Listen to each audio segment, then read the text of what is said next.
joining us today.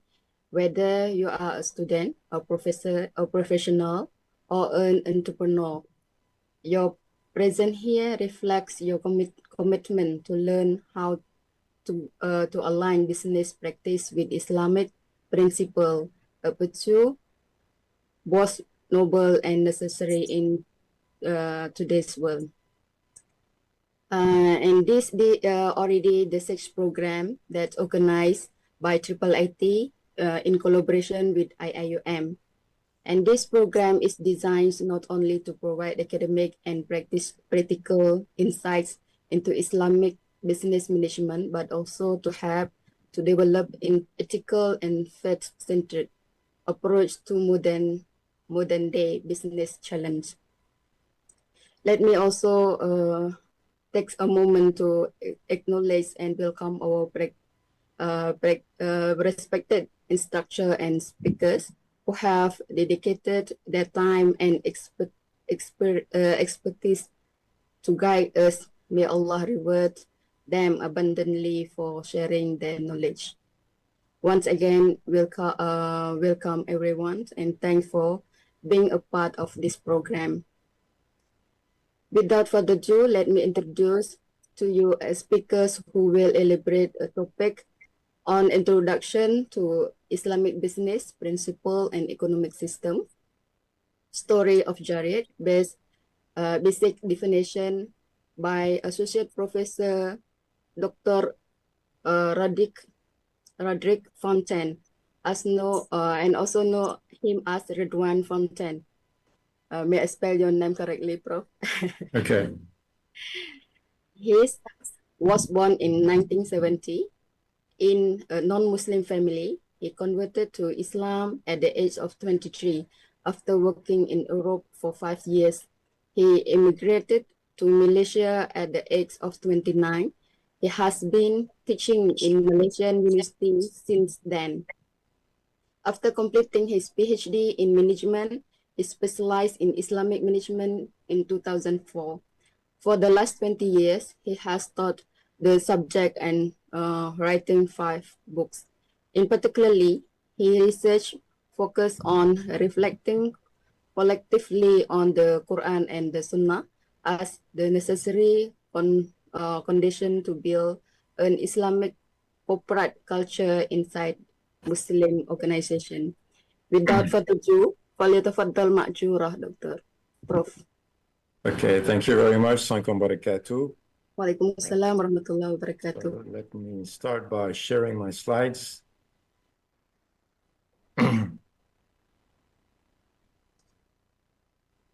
Okay, so again, assalamualaikum wabarakatuh to everyone. So I will start with a few disclaimers, and then inshallah we'll get into the slides. My name is, I've got a French name, which is why it's difficult for people to pronounce it. The French name is Rodrigue Fontaine, but many years ago, I decided that it's easier if people just call me Ridwan. I have been involved in Islamic management for 25 years. And one of the things that sometimes people are confused about is they think, is Islamic management something real, or is it the imagination of academics? So when I started my journey in Islamic management, I had the same question. And I started by interviewing Muslim business owners in KL. And what I realized is there are many, many people in Malaysia, and I'm sure also in Indonesia and other Muslim countries, which are applying Islamic management. It's just, it's never been documented, right? The equivalent, if you think about it, is management. We have been applying management for thousands of years, but we've only been writing textbooks on management for the last 100 years, right? So I think it's something similar to that actually people are using Islamic management, and they prefer Islamic management, but we haven't really talked about it in universities. We haven't documented it, et cetera, et cetera, et cetera. So one of the things that we've been doing at the International Islamic University for the last 20 years or so is documenting what is actually going on. So sometimes we do case studies of companies, and sometimes based on those case studies, we develop theories, we write papers, and so on and so forth. But the point that I think is important to understand is this is actually going on in the society, right? It's just that we are trying to document that, okay? So the task that we have been giving is to do this over 8 weeks and to have lectures about 45 minutes. The 9th week, we have a guest lecture. By comparison, when I talk about Islamic management in class, I have 14 weeks and I have a total of 42 hours. So this is very condensed, right? We're trying to give you the key points as a takeaway. I'm not sure what the audience is going to do, whether you're going to listen to every module or, you know, kind of pick and choose and so on and so forth. I think if people only take this module, the one that I'm doing, and inshallah, which I will doing for the next few weeks, the key skill that you will learn is reflecting on the Quran. And this is the thing that I really have been discovering over the last 15, 20 years. We have created a culture where Muslims know about Islam, but they don't know about the Quran, which is really, really bizarre if you think about it. So we end up writing books about Aqidah, we write books about fiqh, we have books on Maqasid al-Sharia, and you can have people who have spent 15, 20 years studying all these subjects, but they have never thought about Surah Al-Fatiha. They've never actually sat down and said, why actually do I recite Surah Al-Fatiha every day, right? So one of the things that I try to do in my classes is always start with the Quran and the Sunnah. Reflecting on the Quran and the Sunnah is the key that unlocks everything about Islamic management. Once you have that key, everything else becomes easy and possible.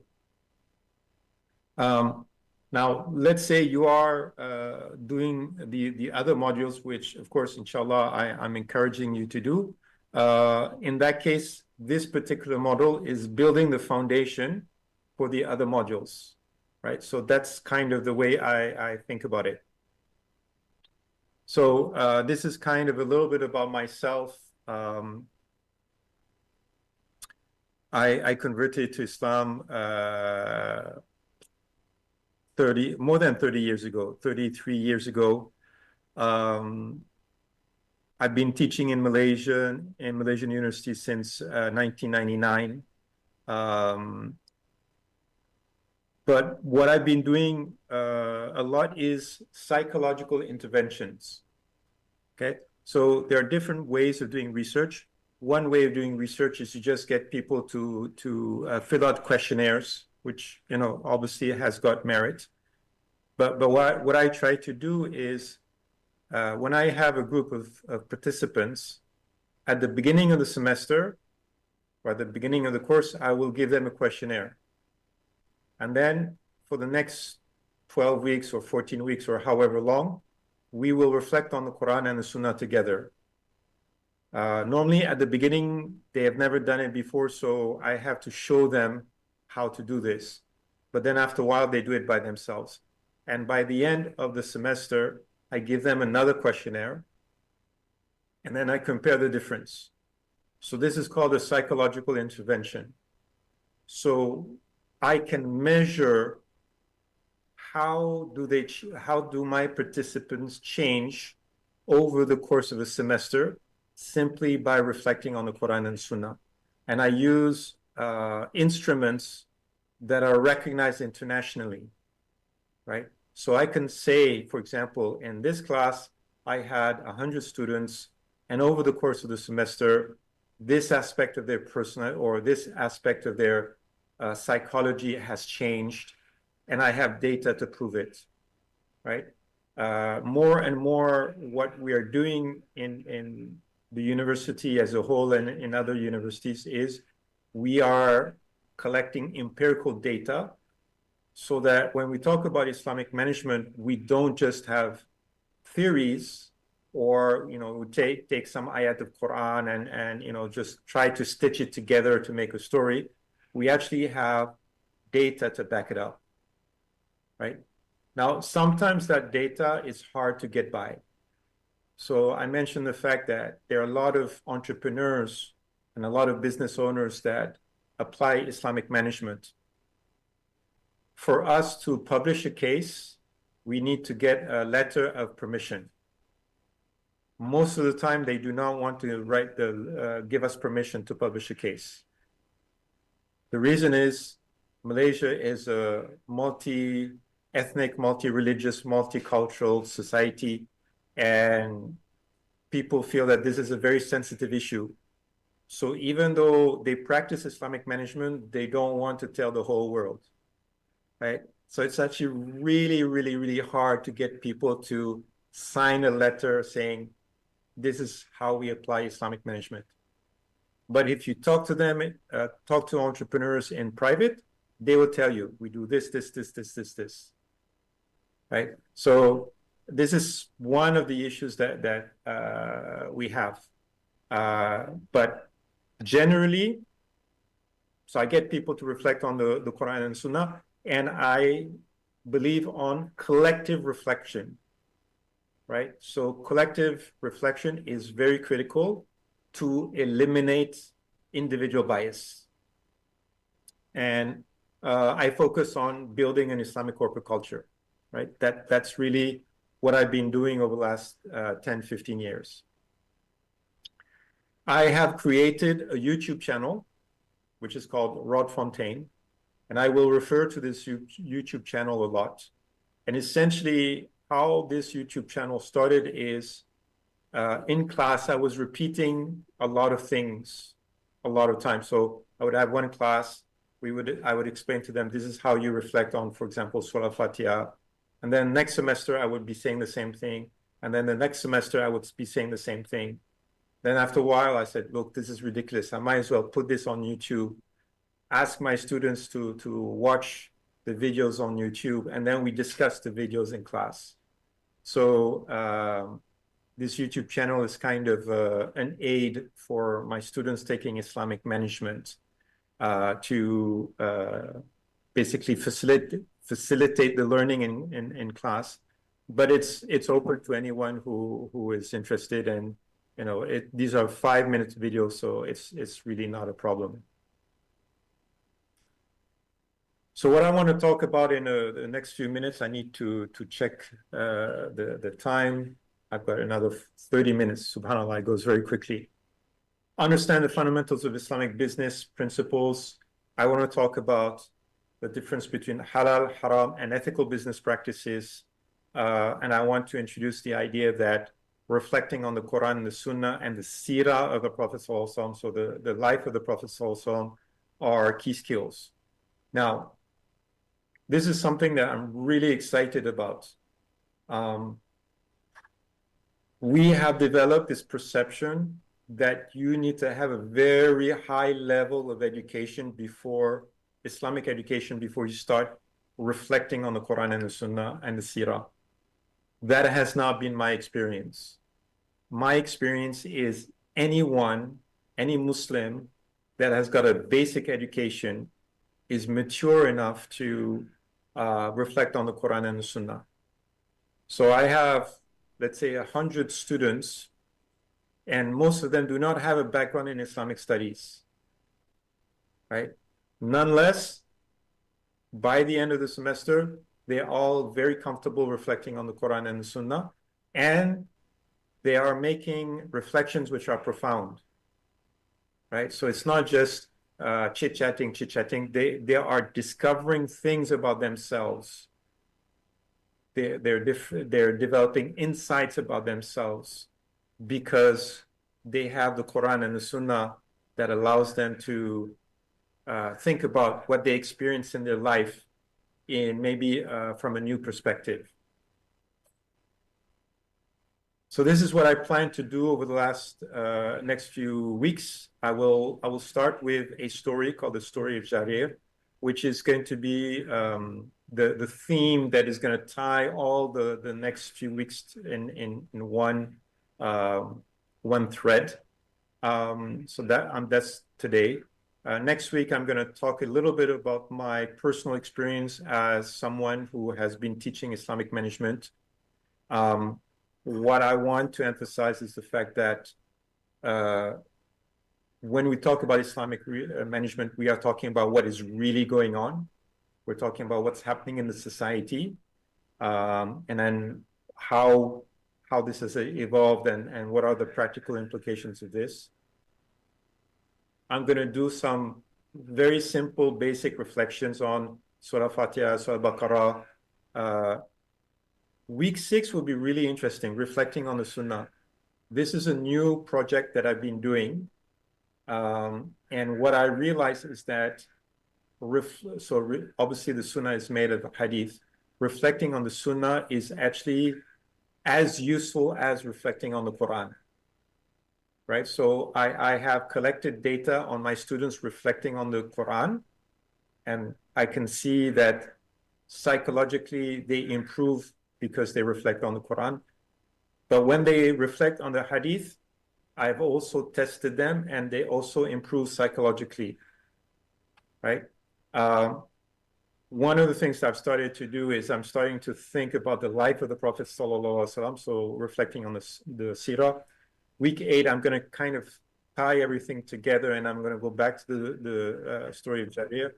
And week 9, we're going to have a guest lecture. I tried to invite someone, he hasn't replied to me, so I've got to follow up on who is going to be the guest lecturer. So let me start with the story of Jarir. One of the companions, Jarir, had his slave buy a horse. The slave paid 300 dinars for the horse. Jarir went to the seller and said, "This horse is worth more than 300 dinars. He ended up giving the seller an extra 500 dinars.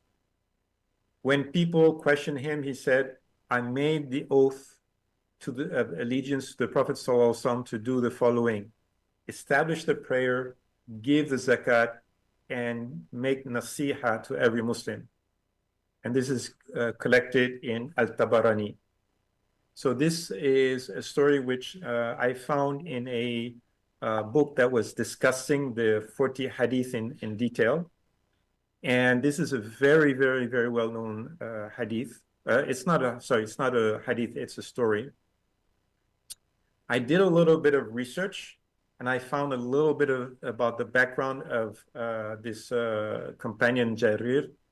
And essentially, he was the leader of a tribe from Yemen. So he was a wealthy man. He was the leader of the tribe. He converted late in the seerah of the Prophet ﷺ. And he specifically thought about giving this extra money as part of doing nasiha. So nasiha is one of those words that sometimes get misunderstood by Muslims because we have changed the meaning of the word nasiha to giving advice. But nasiha is more than giving advice. So this is a simple kind of table which I created, which is hopefully kind of giving you what's the difference between conventional business and Islamic business. Conventional business is obviously you have buyers and sellers. But essentially, you have some people who are in a position of power. So either they have more money, or they have more knowledge, or they have more influence. And they're using their advantage to get the best deal possible. So it is a business transaction, but it's maybe not a fair business transaction, right? And the mindset behind conventional business is competition. Basically, Darwin's survival of the fittest. And people respect the law to avoid prison, right? So there's this whole idea about, why is it in some countries people are more honest than others? Well, in a lot of countries, people are honest because the police is very efficient, the legal system is very efficient, and if you break the law, you will get caught and you will end up in prison. So they're not necessarily being honest because that's their nature. They're honest because the system works. In Islamic business, there are buyers and sellers, of course, but if both the buyers and the seller understand Islam, they want to create a win-win scenario, right? So they're not trying to take advantage of the scenario or the situation. They want to create a transaction which is fair for both parties. And so the mindset is about cooperation. It's respect of the law, but also the realization that whatever you do in terms of business transactions, you are going to have to stand in front of Allah subhanahu wa ta'ala and justify what you did. Okay, so let's go back to the story of Brother Jarir. So when Jarir asked his slave to buy a horse, and the person sold the horse for 300 dinars, that transaction was halal, right? So there was no issue. The thing as far as Jarir was concerned, now this is my interpretation, right? This is not in the text, and I haven't read this from any scholar. This is based on what I understand from the story. This is my interpretation of what happened. Jarir was not satisfied that this was a transaction that was fair, right? So maybe he felt that maybe the person who was selling the horse was desperate, right? So he sold the horse at a much cheaper price because he just needed to get it. Or maybe he felt that the seller was maybe not very experienced. So he sold a good horse at a much cheaper price, or whatever. Anyway, it doesn't really matter. What matters is, even though it was a good business transaction, Jarir felt uncomfortable. And so he went to the person and said, look, actually, you gave me a very good horse for a very cheap price. Here's the extra money. And it was about finding a transaction that was fair. Now, I personally don't believe that Jarir overpaid the horse. So I don't think that Jarir had a horse that was worth 300 dinars, and because he was like so generous, he overpaid an extra 500. I don't think that's the case, because then his explanation when people came to him and he said, I made the oath of allegiance, that would have been, basically his explanation would have been a lie, right? So I think he definitely saw that this was a good horse. It was worth much more than 300 dinars. And he was not comfortable buying such a good horse at such a cheap price. So what he was looking for is the fair value, right? So not the minimum that you can buy the horse for. You're not trying to take advantage of the seller. It's literally both people, the buyer and the seller, understand enough about Islam so that they come to a transaction where both people feel that they are having a good deal, right?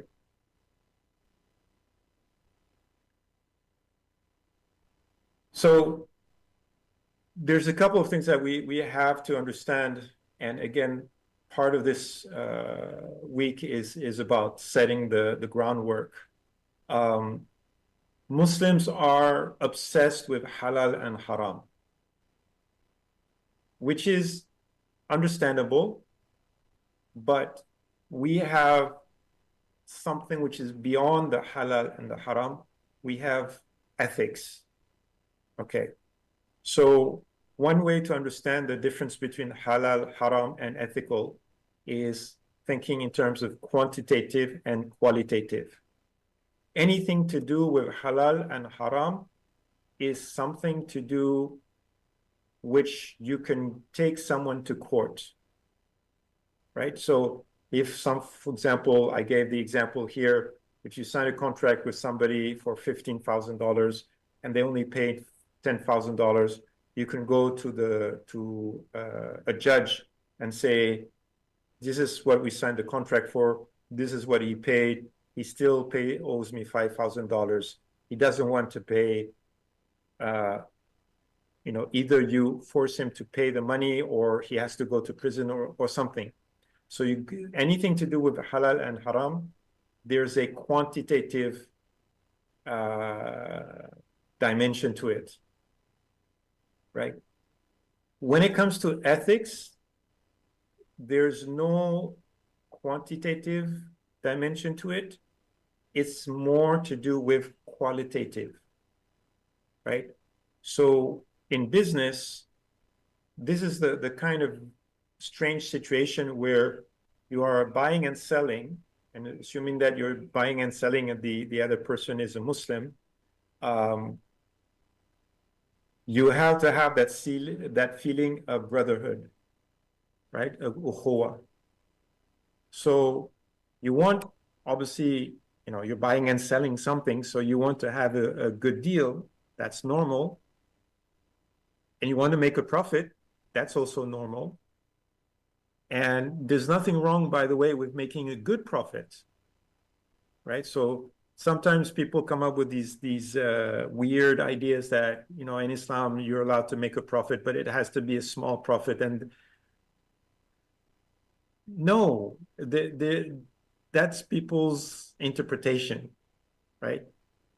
So you're doing something, you're having a business transaction, you want to make a profit from the transaction, but at the same time, you are aware that the person you're dealing with is not a stranger. He is a brother or a sister in Islam. And so you have to figure out what that means. Okay? So I'll give you a very simple example. I was taking a taxi. This was a few years ago. I was taking a taxi from the airport going to my house. And sometimes when I take a taxi, because people look at me, they see the color of my skin, okay, he's European. So they're not so comfortable with English, so they say nothing and, just go to the destination without saying something. But sometimes people start asking questions and then they find that I can speak Malay. So we start speaking in Malay and this and that and whatever. So I got in this taxi and this person was a very nice person. And so we started talking and he was young, he just got married and so on and so forth. So even though, because with taxis in Malaysia, especially if you take it from the airport, you already pay for the trip at the airport, so that you don't actually pay anything to the taxi driver directly. So he was a nice guy. So I gave him I can't remember, like an extra $5 or $10 or whatever. But the reason is because of the relationship that we built while we were driving together in the taxi, or while he was driving me in the taxi. You feel like, oh, this is a really good person. Right? So you have that feeling in your heart that this is a nice person, he's a good person, you want to help him. This is, for you, this is not much, but for him, maybe it will make a difference in his life. So you have that feeling in your heart. But nobody can take you to court. Nobody can say, oh, you didn't give a tip to this person, you should go in front of the judge. No, it's literally every person has to figure out for themselves whether this is ethical or not ethical, right? So maybe there are certain businesses which are halal, but you wouldn't be comfortable doing those kind of businesses. So it's halal. In other words, if someone does this kind of business, you cannot criticize them, but you yourself, you would not feel comfortable doing that kind of business, right? So ethical has to do with your own personal opinion.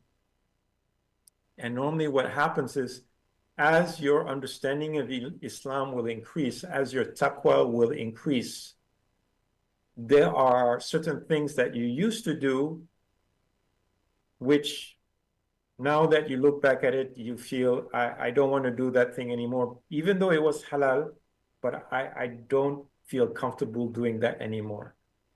Okay, so as your understanding of Islam improves, your awareness of what is ethical and not ethical kind of changes and alters. Okay, let me quickly check on the time. So I've got another 12 minutes. Okay, that's fine. Now I mentioned a couple of times that you know, I'm really very big on thinking about the Quran and the Sunnah.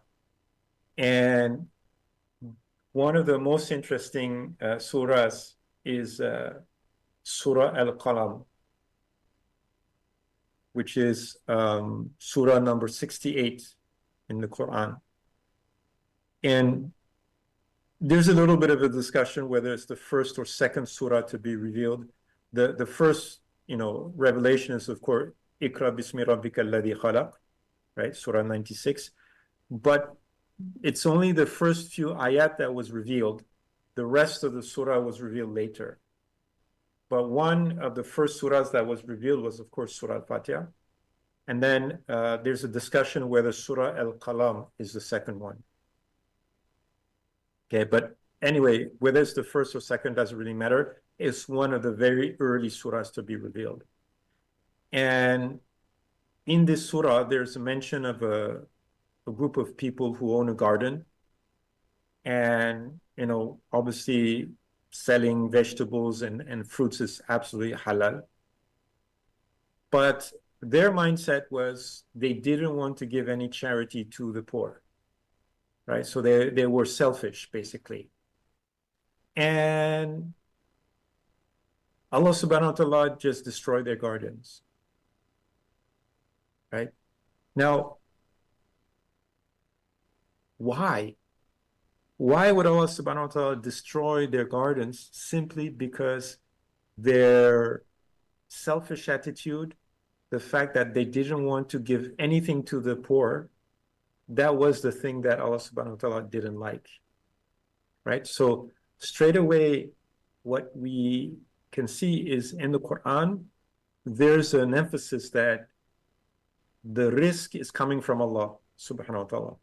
Yes, you have to plan, you have to do all of that, fine. But never forget, your risk is coming from Allah. And your risk has to be shared. Now, whether you share it with poor people, whether you share it with the orphans, whether you share it with people who are refugees, whether you want to create Islamic schools, that's your discretion, right? That's up to you to decide.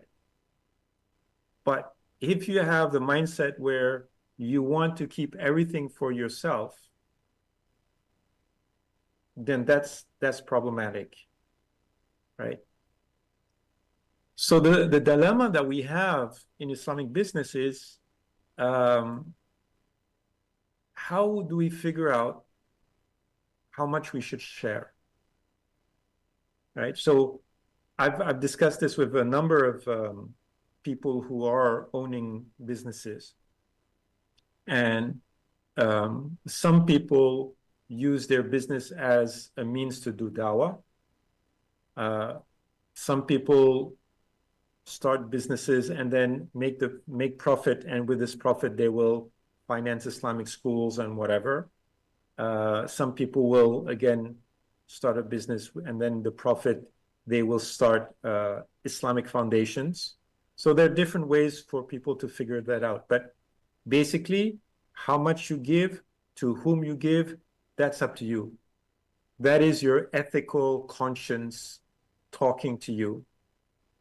What is interesting is in the Sunnah, it is understood that you have to take care of your family first, right? So if you are so charitable with other people that you forget about your own family, that is also wrong in Islam, right? So there is this balance, and the Quran doesn't give you a specific proportion.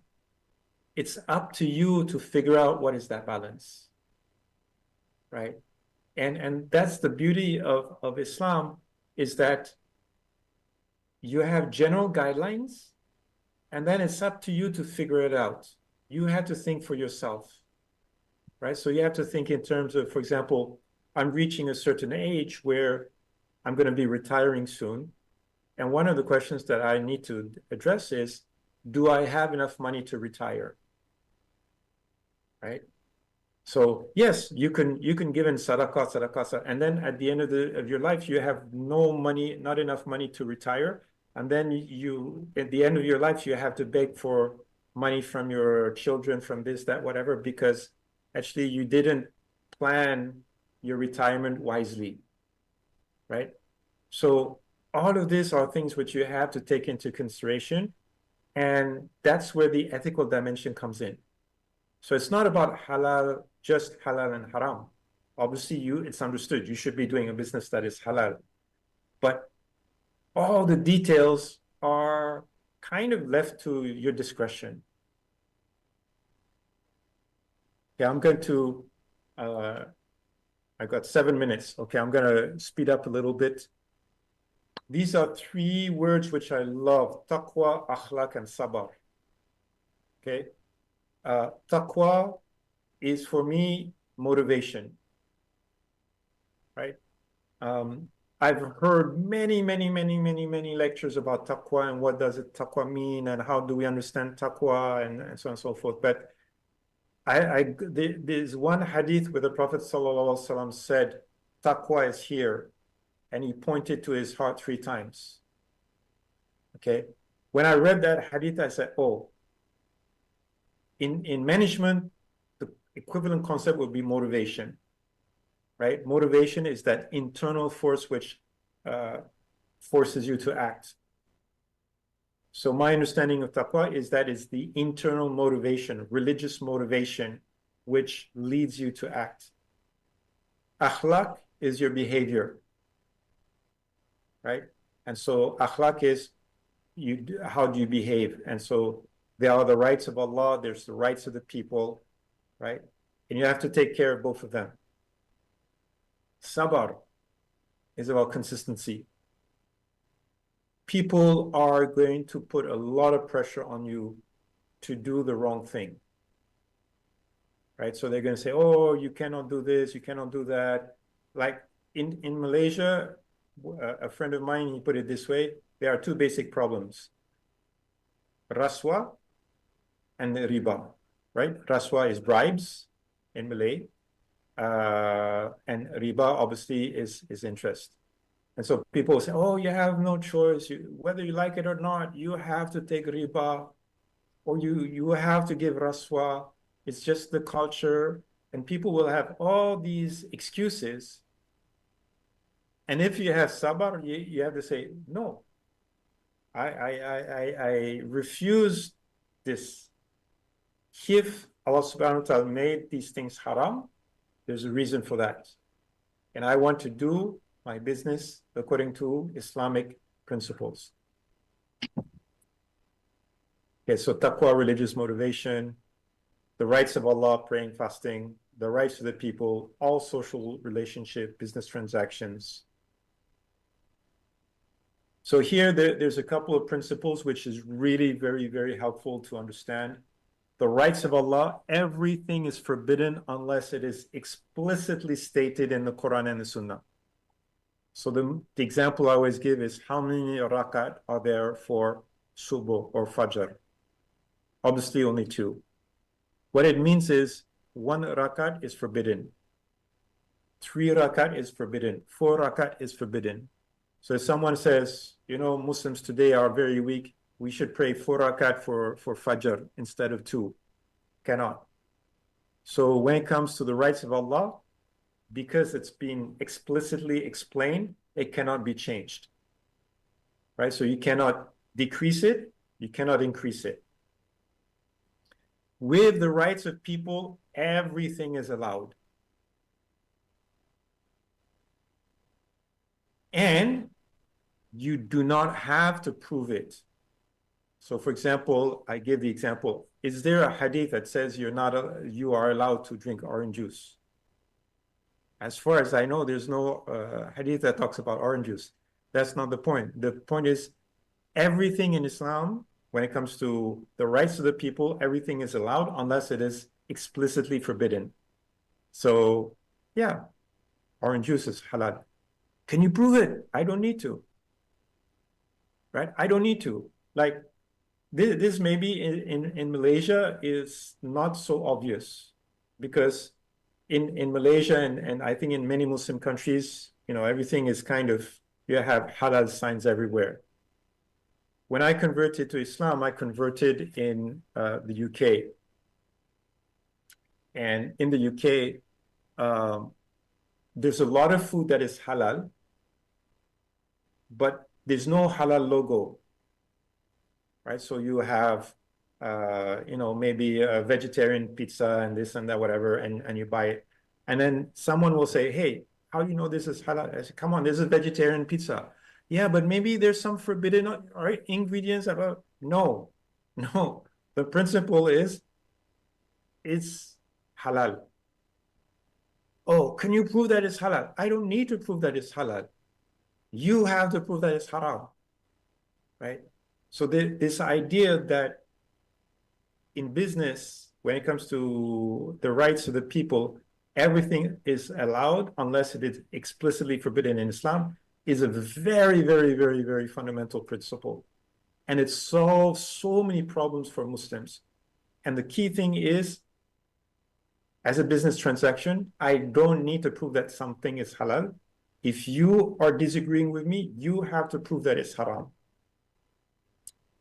Okay, so the list of things that are forbidden is very small. The list of things which are halal is very, very large, almost infinite. This is another thing that is really obvious, but always good to remind ourselves. The things which are haram are always bad for us. That's it. No exceptions. Sometimes we know the wisdom behind it. Sometimes we can only guess. Whatever is halal is good for us. But there's hikmah. And hikmah is knowing that sometimes certain things are halal, but not for us, right? So for example, if you are diabetic, you shouldn't be eating things which has got too much sugar, right? If you're already full, you should stop eating. Even though your friends are saying, hey, have some more, have some more, have some more, right? So that's about wisdom. Okay, I'm kind of trying to finish very quickly. Wisdom in the Quran. This is very interesting. Wisdom in the Quran is Allah subhanahu wa ta'ala will talk about things which are necessary for us to solve problems which are difficult to solve, right? So you will not find anything in the Quran that talks about how to have a happy marriage, because human beings can figure that out by themselves. What will be in the Quran is difficult social problems such as how to divorce someone in a way that is pleasing to Allah, how to solve issues related to inheritance without family members fighting with one another, right? So the wisdom in the Quran is not to tell us everything, but the things that we need to know to avoid difficult social problems. Okay. Prof? Assalamualaikum, Prof. Welcome, salam. Okay, just that's it. Alhamdulillah. Alhamdulillah. Okay. Well, maybe we can add a few more minutes, about 4 minutes maybe, for Q&A, and then we Okay. will give extra time to Dr. Zaireena, inshallah. Okay. If anyone have question, you can have only 1 or 2 question only. You can raise up your hand so that I can open unmute for you guys. Let me stop sharing.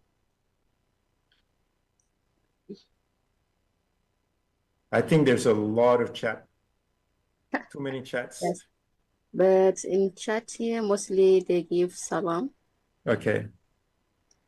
So any questions, any comments?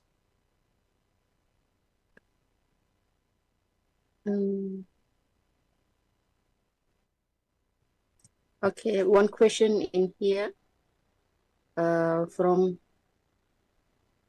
How to apply in making decisions. So obviously we are going to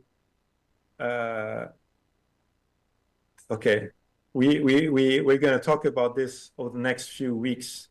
Wait, hang on a second. I'm trying to talk and manipulate the slides at the same time. We're going to talk about this over the next couple of weeks. Essentially, one of the things that we talk a lot about in Islamic business is the idea of shura, right? And there's a lot of discussion. What is the wisdom of shura? One of the wisdom is when we make decisions alone, we are biased, right? Even if you have a very good understanding of Islam, you are biased. We as human beings, we cannot not be biased. So when you are having shura with other people, especially other people who understand Islam, they can give you advice and they can motivate you, right? So for example, I have a number of friends who are entrepreneurs, and when I ask them the question, can you do business in Malaysia without giving bribes? They say yes. And they've given me so many examples. And then second question is, can you do business without borrowing banks from the banks? So without using riba? They say yes. So actually, you can have a clean business. You're not giving bribes. You're not relying on riba. Why? Because you've talked to people who have done it, and they can demonstrate that it is possible. Okay. Yes. This is one of the slides which I mentioned. Our biggest enemy is our own nas, right? Yeah. And this is one of the reasons why you need to talk to people. You need to talk to people, but not just randomly. You're not trying to talk to people who are going to say, yeah, what you're doing or what you're saying is right. You want to talk to people who maybe have got more experience than you. So you're talking to other entrepreneurs, for example, who are already applying the principles of Islamic management, or you're talking to maybe there's some ustaz that really have got a very good insight into the fiqh that is related to business transactions. So you want to talk to the right kind of person. Let me quickly go to this last slide. Okay, so this is just the story again, to kind of tie everything together. Okay, so let me stop sharing. Thank you very much, Prof. There is many question in the chat box, but because we have left of the time, maybe Prof can reply on the chat during presentation of our associate Prof, Dr. Zaireena, maybe. you can apply So during such. I have a suggestion. First of all, I have to rush out after this. I've got another meeting, but Mhm. this is there will be a few weeks where we'll be able to discuss this in more detail. Yeah, yeah, So save your questions, and then inshallah, as the weeks go by, we will answer the questions question. together. And the way I'm looking at this is, I from the faces, I can see that you're all quite senior people. So the way I think about this is, we can share our own experiences, inshallah. Yeah, thank you very much, Prof, for your explanation. That is very interesting, and hope all the participants can grab that benefit from the lectures, inshallah. And without further ado, we come to the second speakers. The Zaireena, are you here? Assalamualaikum. Waalaikumsalam warahmatullahi wabarakatuh. How are you, Prof? Alhamdulillah, I'm good. Alhamdulillah. Okay, without further ado, let me introduce a bit regarding your biodata, brief biodata. Okay. Associate Professor Dr. Zaireena Wan Nasir. She's teaching teaching in business ethics and for undergraduate and postgraduate student in Kuliah of Economics and Management Sciences IIUM. Her master's thesis was on factor influencing ethical decision making in tension in Islamic financial institution. Her PhD thesis was on workplace spiritual. She will elaborate for us in the topic on internalization,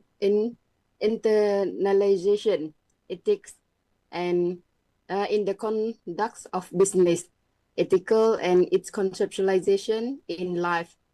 Inshallah, we will listen from her lectures. فليتفضل مأجورة. Right, I'm sharing my screen. Can you see it? It's ethics and its conceptualization in life. Yeah, sure. Make it Right. bigger. I make it bigger.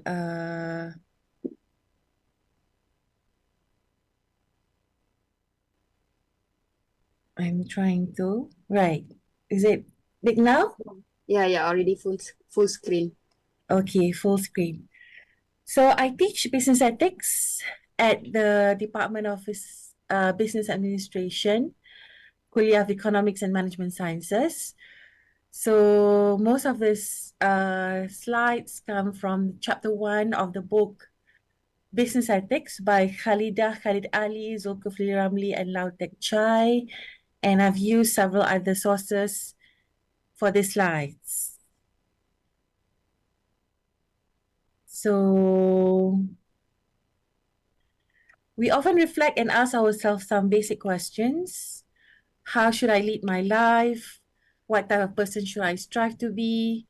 What values are critical for me to lead a rewarding life? What standards or principles should I follow to conduct my life? So it's our self-reflection and conscience in addressing these personal issues immerses us in the study of right and wrong or moral reasoning, which leads us to the study of morality, that is ethics. So some definition of ethics by the author of the textbook: principles that contains behavioral codes to determine what is right or wrong. Ethics from the Greek word ethos, which means character, spirit, attitudes of a group of people or culture. It also outlines the moral duty and obligations that any human being should practice. So there are some formal definitions of ethics. Stanwyck and Stanwyck define ethics as the values an individual uses to interpret whether any particular action or behavior is considered acceptable and appropriate. Velasquez and Nichols regard it as a discipline that examines one's moral behavior or the moral standards of society. Abdullah and Zainul Abidin define ethics as concern itself with what is good or right in human interaction It revolves around three central concepts: self, good, and other. Ethics defined as a critical analysis of human acts to determine their rightness or wrongness in terms of two major criteria: truth and justice. Some other definitions. Shaw argues that ethics deals with individual character and the moral values that govern and limit our conduct. Hartley defines ethics as standards of right conduct. Naqvi suggests that ethics epitomizes the common values of a society and determine the preference structures of the members of that society. Abbas Ali, from his book Business Ethics in Islam, defined ethics from an Islamic perspective as specified rules that govern individuals and organizational conduct and seek to ensure generosity, transparency, and accountability in behavior and actions while safeguarding societal interests. So what do you think they're doing in this picture? How important are ethics in today's society? So this is an exam, and they're copying from their fellow students' paper, right? So it's ironic that it's an ethics exam and they are copying. Ethics and legality. Complying to laws, rules, and regulation is part of ethics. However, ethical behavior requires more than having to comply with policies, laws, rules, and regulation. Ethics is above the law. It reflects people's relations with others, requires a sincere self-conscience on how we should treat others and the impact of our actions on others. It boils down to a person's commitment and responsibility towards others as he or she fulfills personal needs and interests. So according to Khalida et al., ethical behavior rests upon one's full conscience and accountability to do good deeds as a social responsibility under all circumstances. Morality is often used interchangeably with ethics, but there are clear differences. Ethics is the study of moral standards whose explicit purpose is to determine as far as possible whether a given moral standard or judgment based on that standard is more or less correct. It demands analytical thought and application of reason to define specific rules, principles, or ethical theories that determine right or wrong for a given situation. So according to Boatwright, these rules and principles must give an account of the rights or entitlements we have and what is just or fair. Where do ethics come from? So according to Khalida, it comes from our inner feelings, which subsequently translate into moral behavior. So it begins with each one of us. According to Shaw, we learn and adapt to ethics and moral principles through our upbringing. So our parents teach us to be ethical when we were young. Socialization, the behavior of those around us. So we see it from our peers and experiences, our critical reflections on these experiences, and the explicit and implicit standards of our culture.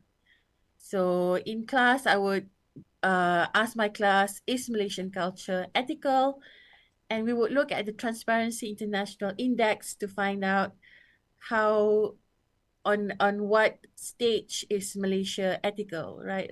Right now on the Transparency International Index, Malaysia is on the 57th listing. Role of religion. Ethics is also developed and internalized from religious teachings. All religions provide its believers with a worldview, strong composition of conduct, values, and commitments based on instructions that have to be strictly followed without compromise. Basically, all religions teach their followers good ethics to lead rewarding lives. So religion is one of the critical factors influencing an individual's ethical values. So there's the idea of transcendent reality, according to Chandra Muzaffar, which has some bearing on the purpose and meaning of life, how one lives on earth, and what lies beyond this finite mortal existence. So there's the golden rule of life, which is do to others what you want others to do to you, which is found in all religions, right? But according to Chandra Muzaffar, the international community has yet to recognize and appreciate the significance of this rule. Simon Blackburn, in his book, Ethics, a Very Short Introduction, wrote that for many people, ethics is not only tied up with religion, but is completely settled by it. Such people do not think too much about ethics because there is an authoritative code of instructions, a handbook of how to live. So it is for Muslims, right? We have the handbook of the Quran and Sunnah, which gives us an authoritative code of instructions of how to live. So we look at the religion of Islam, right, on 5 pillars of Islam that forms the foundation of Muslim life: faith or belief in the oneness of God, the Shahada, daily prayers, salat, self-purification through fasting, concern for and almsgiving to the needy, zakat, and pilgrimage to Mecca for those who are able to do Hajj. Those are the 5 pillars of Islam that forms the foundation of Muslim life. And the 6 pillars of Iman: believe in Allah, believe in angels, believe in the revealed books, believe in commissioned messenger, peace, Rasulullah SAW, believe in the resurrection and the event of Qiyamah, believe in the predestination by Allah for all things, both the seemingly good and the seemingly bad, qada and qadar. Taqwa as a concept is a comprehensive word in the Quran that carries the meaning of fear, respect, and reverence for God. An individual with taqwa will sincerely obey the rules of Allah and be grateful to Him. To carry out responsibilities, we must know what is right and what is wrong. We must consciously accept the existence of Allah and must be in a state of remembrance to Allah. In Islam, it must be enlightened obedience, not blind obedience or taqlid.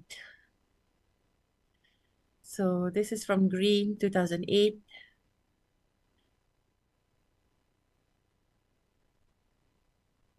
So this is a study by University of Science Malaysia on the role of Islamic ethics in organizations and experience in Malaysia.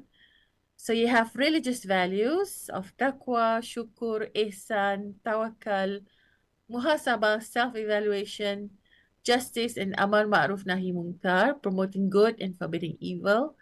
There's professional values: education, skill, honesty, punctuality, trustworthy, and shura, consultation. Personal values of accountability, moderation, excellence, patience, tolerance, humble, salam, and quality values, right? Itqan, level of quality work, of excellence. Istiqamah, commitment, being straight and steadfast, efficiency, creativity, innovation, and collectivity. We have Malaysia's Rukun Negara. National principles directly state the belief in God as a doctrine to be followed by all Malaysians, irrespective of religious and cultural differences. So these are the 5 national principles of Malaysia: belief in God, loyalty to king and country, supremacy of the constitution, the rule of law, and good behavior and morality. Ethical behavior. Ethics is above the law. Ethical behavior requires more than having to comply with policies, laws, rules, and regulations. It rests upon one's full conscience and accountability to do good deeds as a social responsibility under all circumstances. But how do we then develop one's full conscience, commitment, and accountability to do good deeds as a social responsibility under all circumstances? So this debate involves religion as one factor that influences ethical values. There are apparent differences on how the West and East perceive ethics. So Eastern and Western perspective on ethics. The West has compromised religion as a factor influencing ethics in support of secularism and universalism. The East sees religion as an important contributing factor to shape one's ethical values. The West placed emphasis on secularism and universalism as ideologies to shape not only individual ethical values, but to construct the state. This formed the foundation of human rights, freedom of thought, and rational thinking of the West. In resolving ethical issues, the East falls back more on religious and cultural principles, much as the East respect the liberal universalist views of the West. Man-made ethical theories and principles, which are practically based on rational thinking and objectivity, seem to be applied more by the West compared to the East.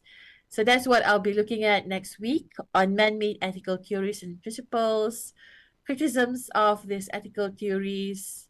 There are 6 ethical theories that we will cover next week. The golden rule of ethical principles, right?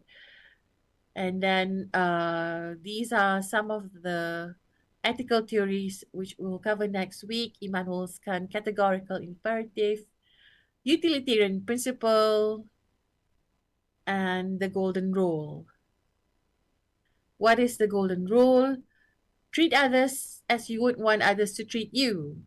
So this is covered in all religion. Buddhism, hurt not others in ways that yourself would find hurtful. In Udana Varga, in Christianity, all things whatsoever you would that men should do to you, do you so to them, for this is the law and the prophets. By Matthew 7:1.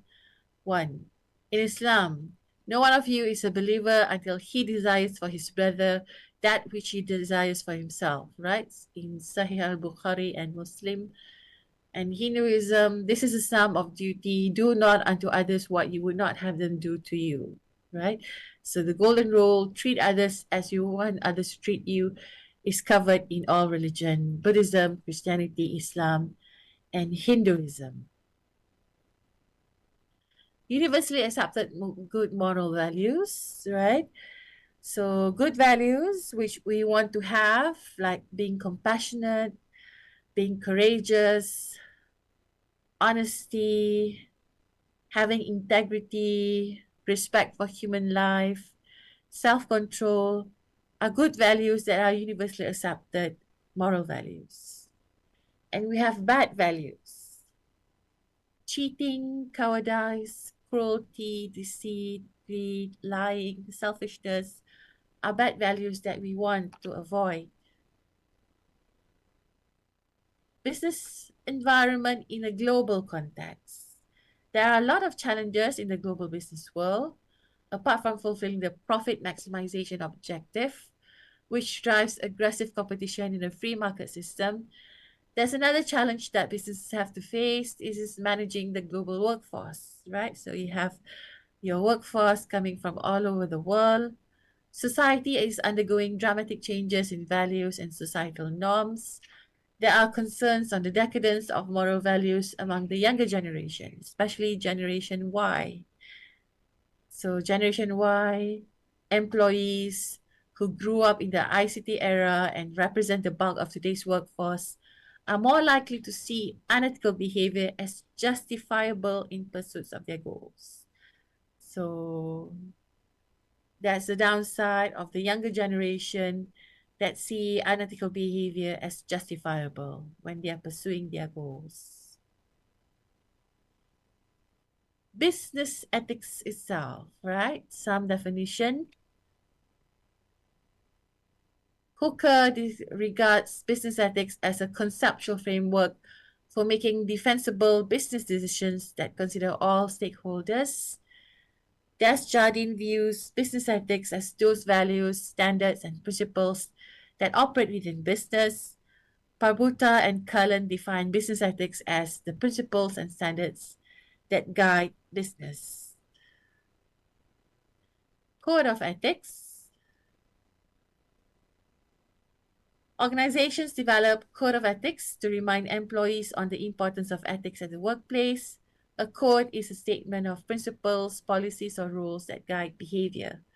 Code of ethics is defined as a social, religious, or civil code of behavior and principles of conduct that are considered correct, especially those of a particular group, profession, or individual. So in the university, we have code of ethics for students. In IUM, the dress code is one of the main things that university students, IUM students have to comply to. And we have code of ethics for academic and admin staff in the university. Code of ethics can be compliance-based. A compliance-based code of ethics stresses on the prevention of unlawful behavior by increasing control, through the formulation of rules and regulations and imposing penalties and punishments on wrongdoers. And then we have the integrity-based code of ethics, defines the organization's guiding values, create an environment that supports ethical behavior, and focuses on shared responsibility among employees, right? So two-type code of ethics, compliance-based and integrity-based. Applying ethics in the business world. Is ethics important in the business world? Yes. It is important for business people to be ethical, as being ethical in business is actually no different from being ethical in private life. So being ethical as a business person and being ethical in your private life as a father, as a mother, as a daughter, as a son, right? Today, business managers have many reasons to be concerned with ethical standards of their organizations. Lessons learned from the collapse of Enron, Arthur Andersen, and consequences of unethical behavior and unethical business institutions such as Sanlu Corporation in China. So you might have heard cases of Enron in the US. It involves Arthur Andersen, its auditor.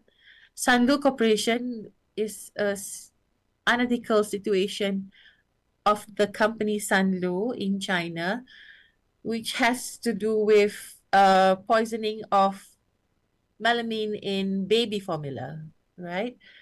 So one of the exercise that I do with my students in IUN is to do an ethical decision-making situation where they look at real-life cases, which are like Enron or Sanlu, or cases like Volkswagen diesel emission tests and so on. So they analyze these cases from the 6 questions that I set them, and they present it in class. So real life business cases are looked at in the ethical decision-making case that students do. Business ethics is not an oxymoron. So oxymoron means contradiction, right? So doing business and being ethical is not a contradiction. Applying ethics in the business world.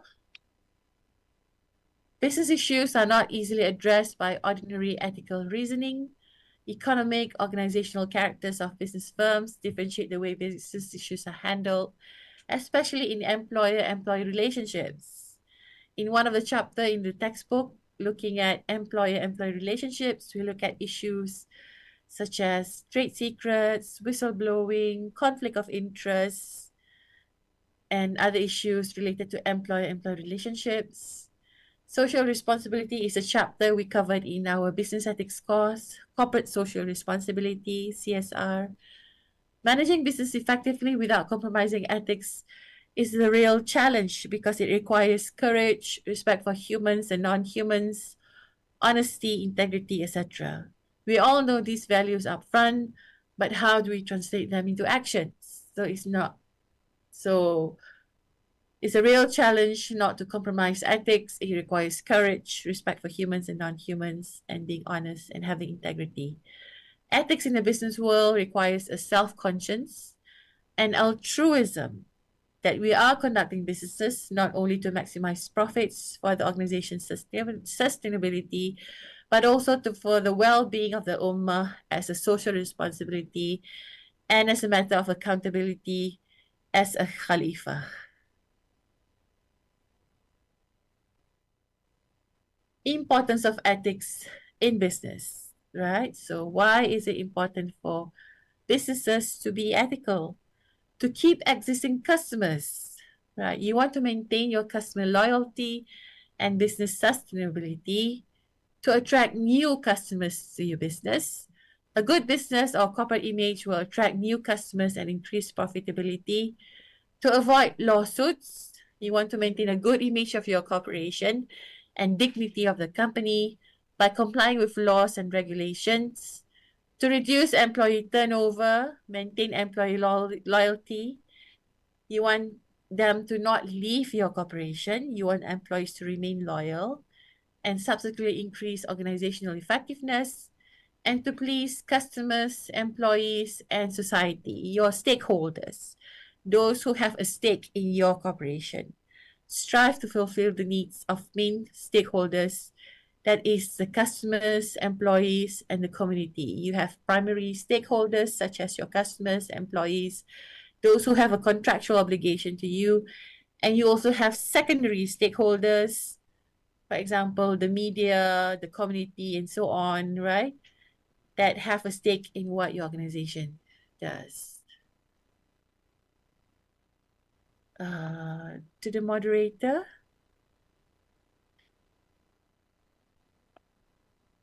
Sister Ju, is it? I've stopped sharing. Shall we open the questions? Yeah, sure, Prof.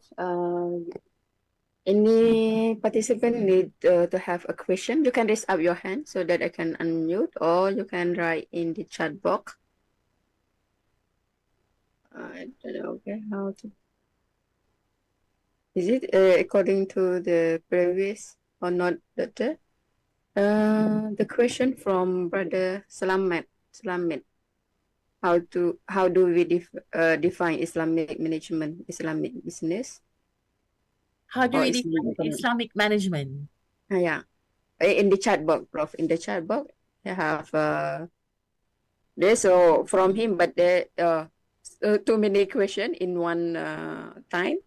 Number one is define. How do we define Islamic management, Islamic business, or Islamic economic? Number two, are they just simply defined as management, business, and economic which comply with Islamic ethics? The question Islamic management should be answered by Dr. Ridwan. He teaches management from Islamic perspective in IIUM. So that's the best person to answer the question Islamic management. The second question related to ethics, is it? Yes, correct. The question is, are they just simply defined as management, business, and economics which comply with Islamic ethics? Is it compliance with Islamic ethics? Mm. Are they just simply defined as management, business, and economy which comply with Islamic ethics, or are they defined broader or more precisely? Right. So Islamic ethics is a field of its own, right? So management, business, economy which comply with Islamic ethics are Islamic in a sense. Islamic business, Islamic economy. I think I need Dr. Ridwan to define Islamic management and Islamic economy from the Department of Economics would be able to define Islamic economy. Okay. Another question from Farina. Farina, right. Farina, yeah.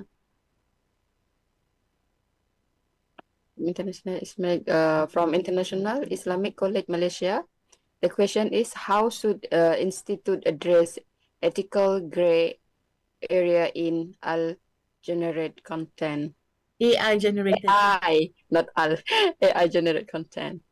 Right. So we'll have in further weeks one of the module taught by Dr. Sarah Abdullah and Dr. Wan Rohaida. They relate to AI, right?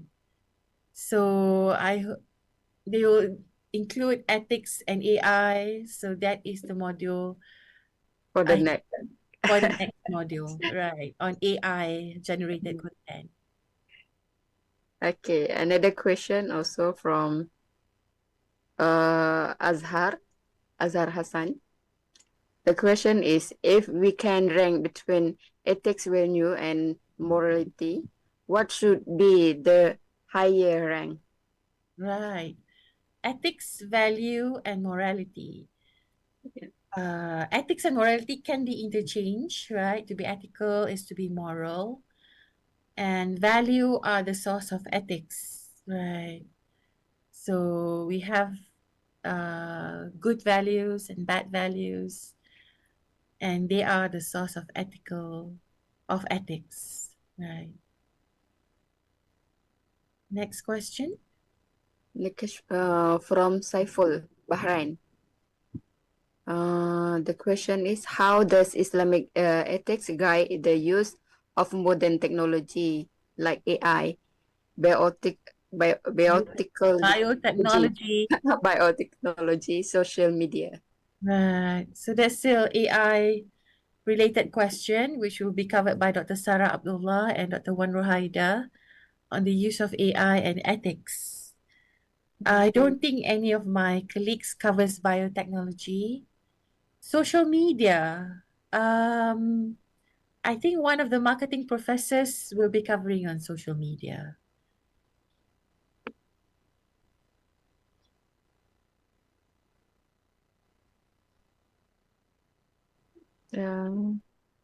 What I kindly request for you sharing, because some Quranic verses or hadiths relate to ethical business practice, especially in dealing with customer. Right. Week 3, we'll have Dr. Nur Afifa elaborating on the Islamic ethical system. So we'll have all the Quranic verses and hadiths related to ethical business practices covered in week 3 by Dr. Nur Afifa. Inshallah. Okay, another question may be related to Prophet Ridwan regarding management. Can ethics be enforced in the organization by the management? Right. Management enforcing ethical ethics in the organization. But we have code of ethics. All the organization have code of ethics, whether it's compliance based or integrity based, right? So it's enforced by the organization on employees in the university, for example, on staff, admin staff, academic staff, and on students, right? Through code of ethics. Okay. This the question is here also from AJ Abidami Rabiu. You briefly highlight 6 case study that you normally use in teaching ethics in the classroom. I would want you to take us through this case study to depend our understanding of this class. Case studies, right? Yeah, this case study. So this module has 8 presentations. I'm not sure whether Dr. Afifa will you be using case studies. I do use case studies in class. So famous cases, right? Like 1MDB and Volkswagen diesel admission test and Nestle, for example, right? So in my class, for the ethical decision-making case presentations, student would come up with ethical misconduct of companies in which they answer some 5 basic questions related to the case. But for this course, I'll ask again with Dr. Afifa whether we'll be using any case study to deepen understanding of ethical cases in the class. Inshallah. Okay, another question from Il Muiz. How do you suggest Muslim businessmen implement Islamic ethics in today's lives? What challenges do you expect? One of the best person to ask is the Muslim entrepreneur himself, right? challenges on being honesty, having integrity. Dr. Ridwan mentioned riba and raswah as the two main challenges for businessmen in Malaysia, not to take bribes and not to be involved with riba, right? So that's one of the main challenges that Muslim businessmen experience in today's life. Module 4 is on entrepreneurship. So Dr. Arbaiah will elaborate on Islamic entrepreneurship and the challenges that Islamic entrepreneurs face. Okay, the person will asking about the slide. So we already got the slide from Prof. So we will share in the in the links, the Google Meet, not Google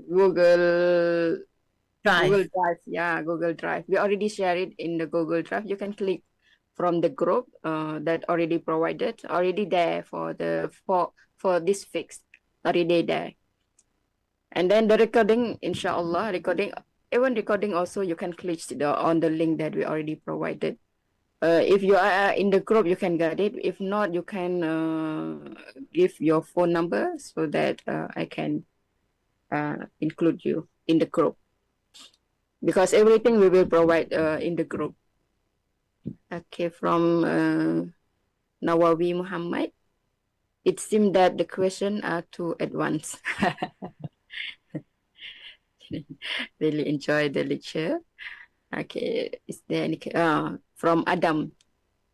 My question: who are the people responsible for determination of the business ethics in Islamic finance or Islamic management? Who are the people responsible for the determination of business ethics in Islamic finance institutions or in Islamic management? But one of my slides is that ethics comes from every individual, right? So it's the individuals in the organization determining that people should be ethical, right? So because what the non-Muslim pioneers regard as ethics might not be in line with Sharia required sometimes, right? Non-Muslim pioneers regarding ethics. Next week, we'll look at 6 ethical theories. The 6 ethical theories are the Western theories. They come from human beings like Immanuel Kant on rational thinking, utilitarian. So they have many flaws. So we'll look at next week on criticisms of these Western ethical theories and how they are different. And week 3, we will look at the Islamic ethical systems, Islamic theories on business ethics. Inshallah, we will wait for the next coming. Okay, one more question from Ajmal. He asking what the meaning of integrity.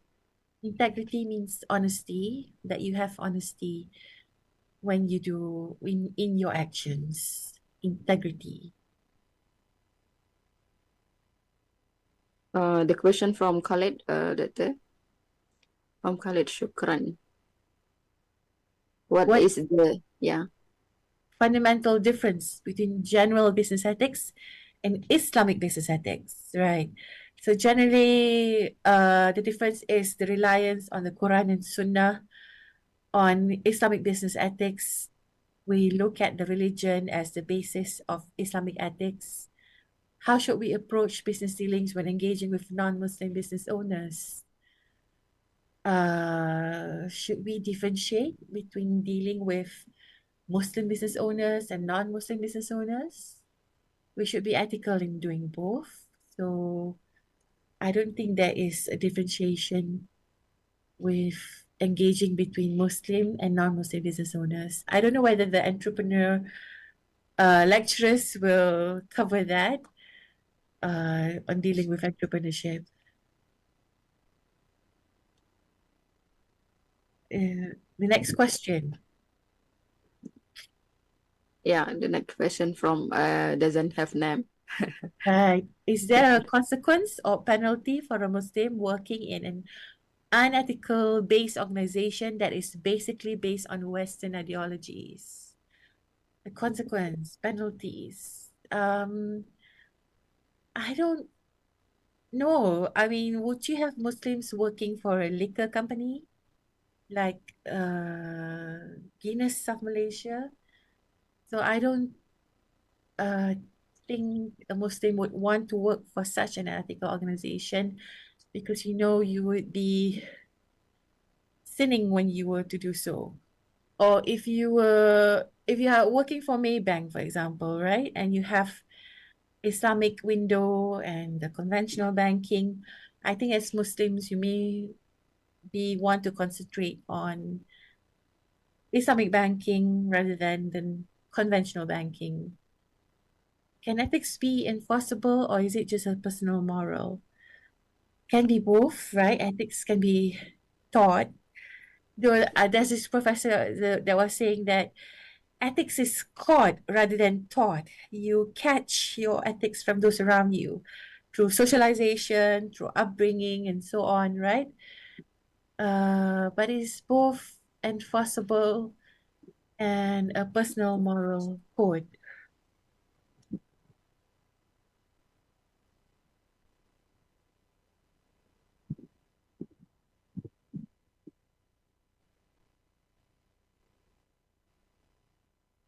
Suhaimi, Prof. Suhaimi. Ethics defined by values, there are universal values agreeable to humanity. Islamic ethics based on the Islamic references of Quran and Sunnah. Islam integrates Aqidah, value faith, Sharia, Ibadah, and ethics akhlaq. Slides. Right.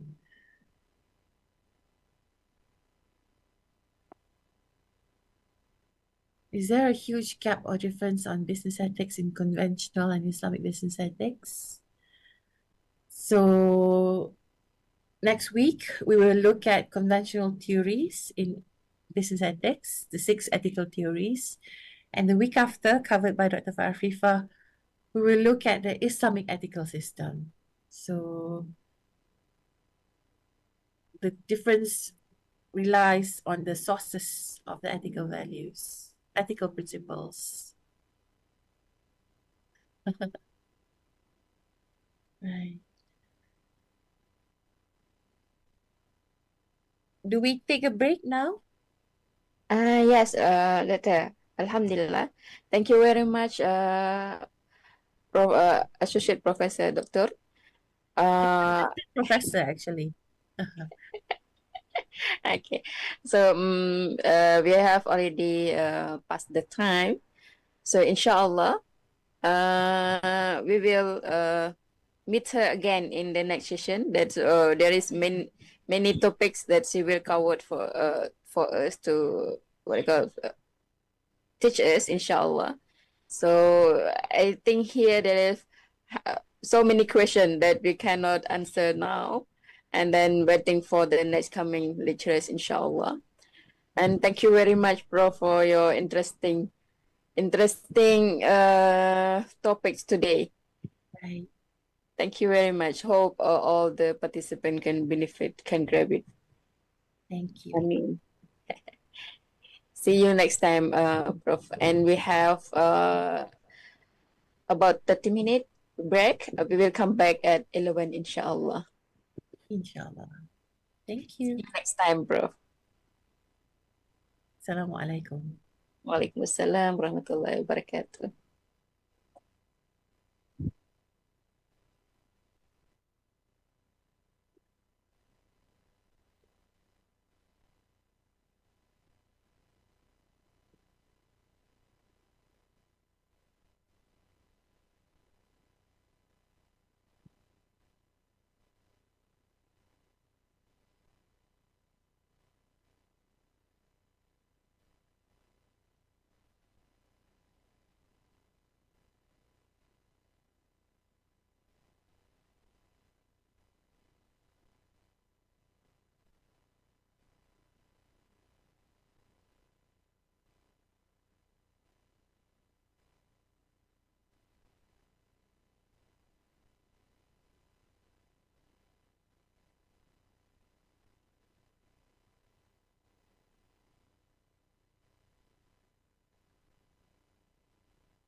So I come to the IIIT team. Can you help to share my slide?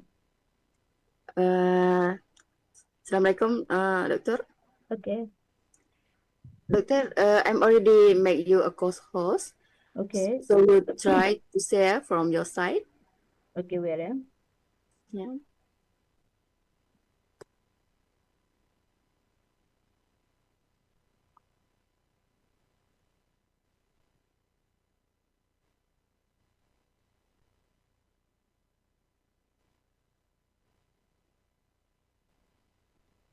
Yeah, we can see it.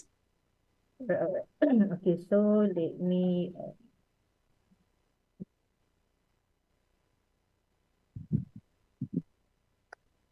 wait.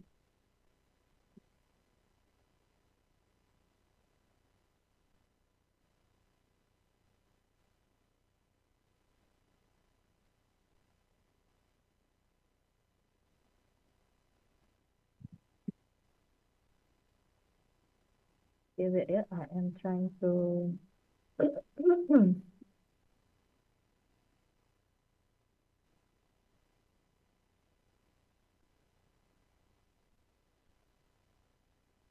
wait.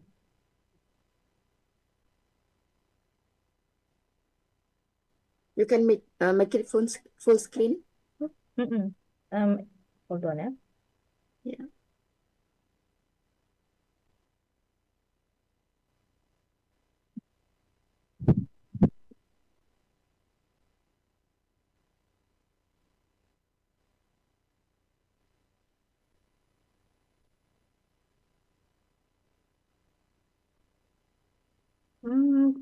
Okay, somehow I cannot click to make it bigger. Can you help me? You cannot click. Yeah. Because this now is only host only. Can you help Oh, me to okay. can you help me with this? In the group, you put your in the Zoom, you put your name Fariza, right? Yes. Okay. Let me click Uh, again. uh. Uh, remove again. Yeah, somehow I cannot make my Zoom bigger, so I'm not sure why. Okay, let me create again.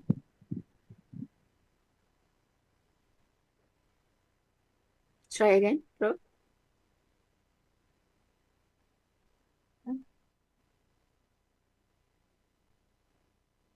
Okay, let me stop a share and start sharing again. Maybe it will be better.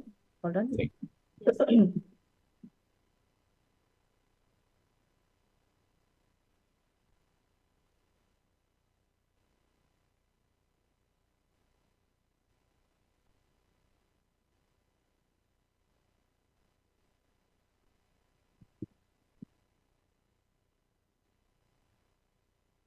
Yes. You can see my slide, right?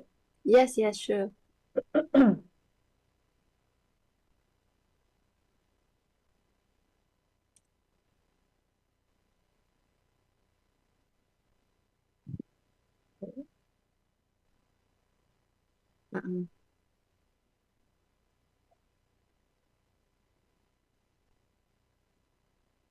Okay, wait.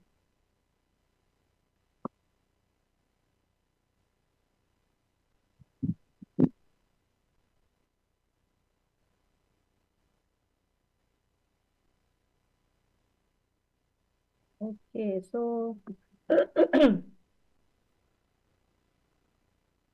Um, okay, is it? Oh, sorry. if you put slideshow, cannot see also, Doctor. Is it? Yeah, wait. Slideshow kat bawah tu.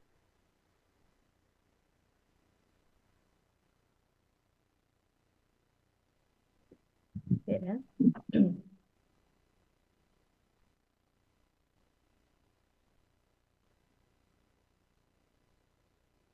Okay, why don't you help me to upload the slide? Because I use the phone. I see.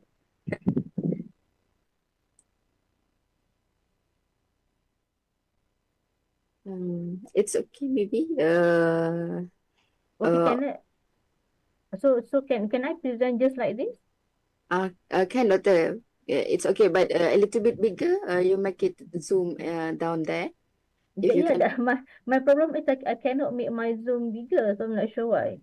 Oh, okay, okay. Okay, hold on, let me try. If I put on slideshow, Yes.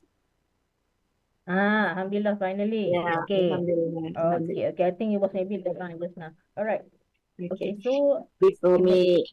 before doctors began the lectures, let Mm-hmm. me introduce a bit about Associate Professor Dr. Nur Fariza Mustaffa. She is an assistant professor at the Department of Business Administration in Kuliah of Economics and Management Sciences, KENMS, International Islamic University Malaysia, IIUM. She obtained her Bachelor of Science in Cognitive Science from University Malaysia Sarawak, known as UNIMAS, in 2006, a Master in Human Resource Management from University Utara Malaysia, UUM, in 2010, and earned her PhD in Business Administration, BPA, PBA, from IIUM in 2017. Today, inshallah, she will give us a lectures on human resource management and organizational cultures, employees selection, like Prof. Employee selection. فليتفضل مأجورة, Prof. You have 45 minutes to present it. You Okay, can leave thank 5 you. minutes for Q&A. All right, thank you to the Madam Chairman. So, Bismillahirrahmanirrahim. Assalamualaikum warahmatullahi wabarakatuh, and good day to everyone. So, the topic that has been trusted on me is on human resource management, employee selection. So, also, I think before we start, I think it's a good idea for me to mention that for those who are working, so you will have your own HR departments in your respective organization. So, in this HR department, so usually you will have the recruitment and selection unit responsible for the advertisement of job vacancies, as well as filling up all those vacancies. And then the HR department will also have the compensation and benefits unit, so responsible for employee salary and the benefits package for the employees. And then the next unit under the HR department, we will usually have the training department, okay, responsible for in-house training or any suggestion of training that can be given to employees. Okay, the next function would be performance appraisal unit, okay, responsible for managing the performance evaluations of employees. And usually, the HR department will also have its own what we call ER unit, employee relations unit, responsible for any complaints or dispute between the employee and the company. So in general, these are the functions that we usually find, okay, in the HR department. Okay, so for today we are going to focus only on the employee selection. So let us see first, okay, what do I plan for our learning for today.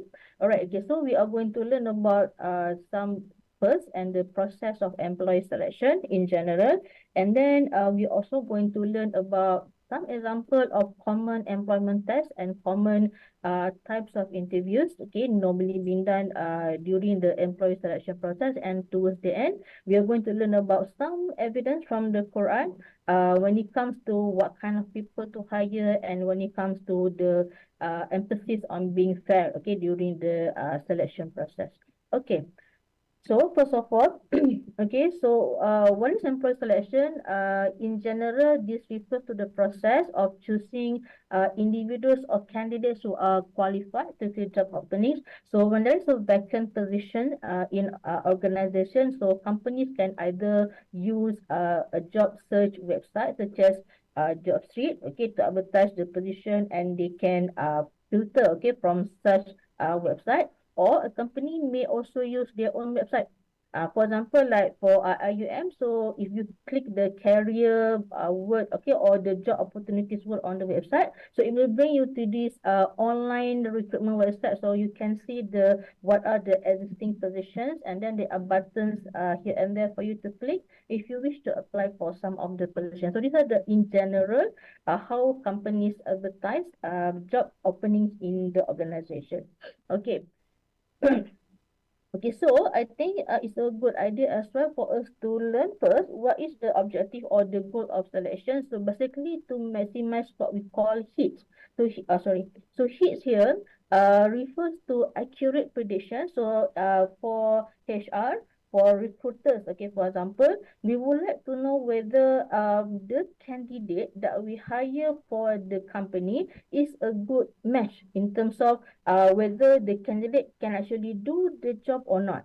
Okay, so that's why, okay, when it comes to, I mean, if you look at this chart over here, so we have here the job performance axis, where this one we are referring to whether, okay, the hired candidate can actually do the work or not. Okay, so in terms of low or high, in terms of the job performance, and then here you have the predicted success, okay, from low to high. So this predicted success, how do we know? We can know from a number of employment tests as well as the interviews. So from the interviews and from the tests, so should indicate, okay, to us whether this candidate is a good, I mean, is qualified enough, okay, is good enough for the position or not. Okay, so let's say just now, okay, this is the key that we would like, okay, that we are most interested in when it comes to selection is whether the candidate that we hire is really what we are looking for. Okay, so that means based on the employment test, based on the interviews, so it should give us an idea, okay, if this person will be hired by the company, so will this person be able to do the work or not. So if indeed, okay, okay, based on the test, that's on the interviews, if after we hire the candidate and they can really do the work, so that means it was an accurate prediction done by the HR team, okay, before this person was hired. Okay, so not only that we would like to accurately predict whether a person are going to be successful on the job, we also would like to predict accurately if the person actually not going to be able to do the job. So that means, okay, the usage of the employment test, the usage of the interviews, okay, means should help us to select candidates who are actually, if we hire, they are not going to be able to do the work. Okay, so that means these are the two important hits, okay, that the company would like to be able to do well. So in terms of predicting whether a person can really do the work or a person actually cannot do the work. Okay, so apart from this hit, okay, let's say we talk about the inaccurate prediction. So what if a company happen to mispredict okay, the possibility of whether a candidate can perform or not in the job. So let's say we take the first one, okay, the first miss, inaccurate prediction in terms of, okay, the candidate will have succeeded on the job. So the example here is that let's say we have two company, company A and company B. If let's say company A through the some employment test to some of the interviews, so they feel that these candidates are not going to be suitable for the job. So they okay, so that means the candidate was informed as let's say failed, okay, or I mean the company informed that okay, we are not able to proceed further with your application. So let's say the same candidate, okay, went to company B, and it turns out that at company B the candidate did better, okay, in the interviews and in the employment test. So it seems that in company B the candidate was able to get a job there. So in terms of the company A just now, it's a little bit of a loss because the candidate would have been able to be hired. That means the candidate actually has the potential, but somehow it was calculated, okay, or whatnot at company A. So that means company A lost this talent to company B. Okay, so that's an example of inaccurate prediction. Okay, another example, okay, of inaccurate prediction is that let's say in a company a candidate came, okay, for all the tests and for all the interviews, and somehow the candidate was seen to be or appear to be very promising for the position, but after hiring this candidate, it turns out that this candidate actually cannot do the work. Okay, so between this the two myths over here, between these two inaccurate prediction, this inaccurate prediction, okay, this one in blue color is going to cost the employee a lot more because apart from losing a talent, it's going to be much more harder to the company if they happen to hire the incorrect person for the position. So that means if they say the candidate that has been hired was actually not able to do the work, okay, this will cause pressure to the department because other colleagues have to cover his or her job because of the incompetencies.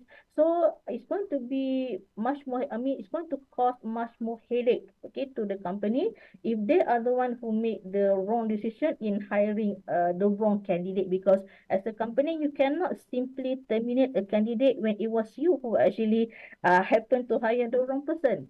So that's why, okay, this kind of interpretation is going to be much more costly to the company. So this is what the company would want to avoid.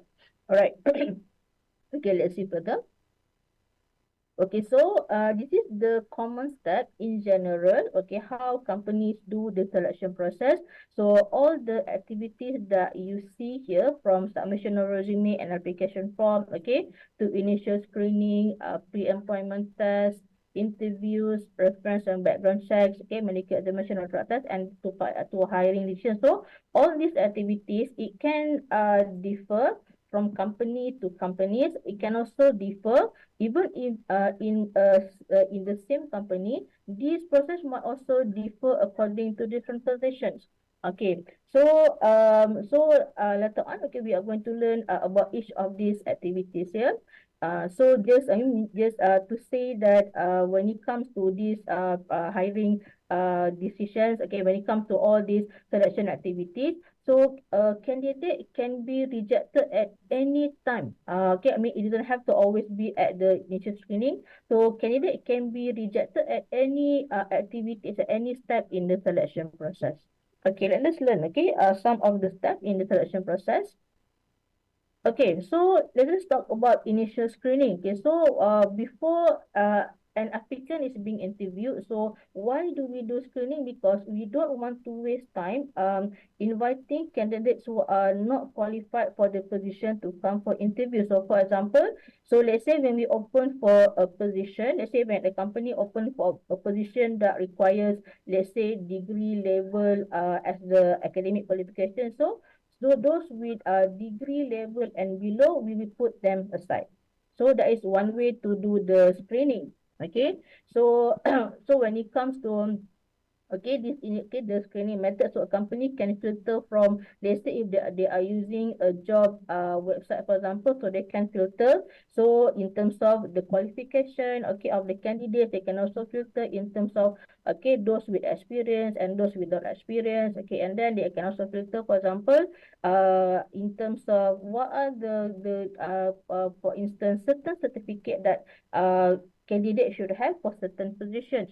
Okay, so in terms of the screening methods, okay, so that means recruiters can screen from cover letters, okay, can screen from resumes and application form. Let's say, for example, if the job is for a fresh graduate, so a recruiter might filter in terms of the CGPA of the candidates.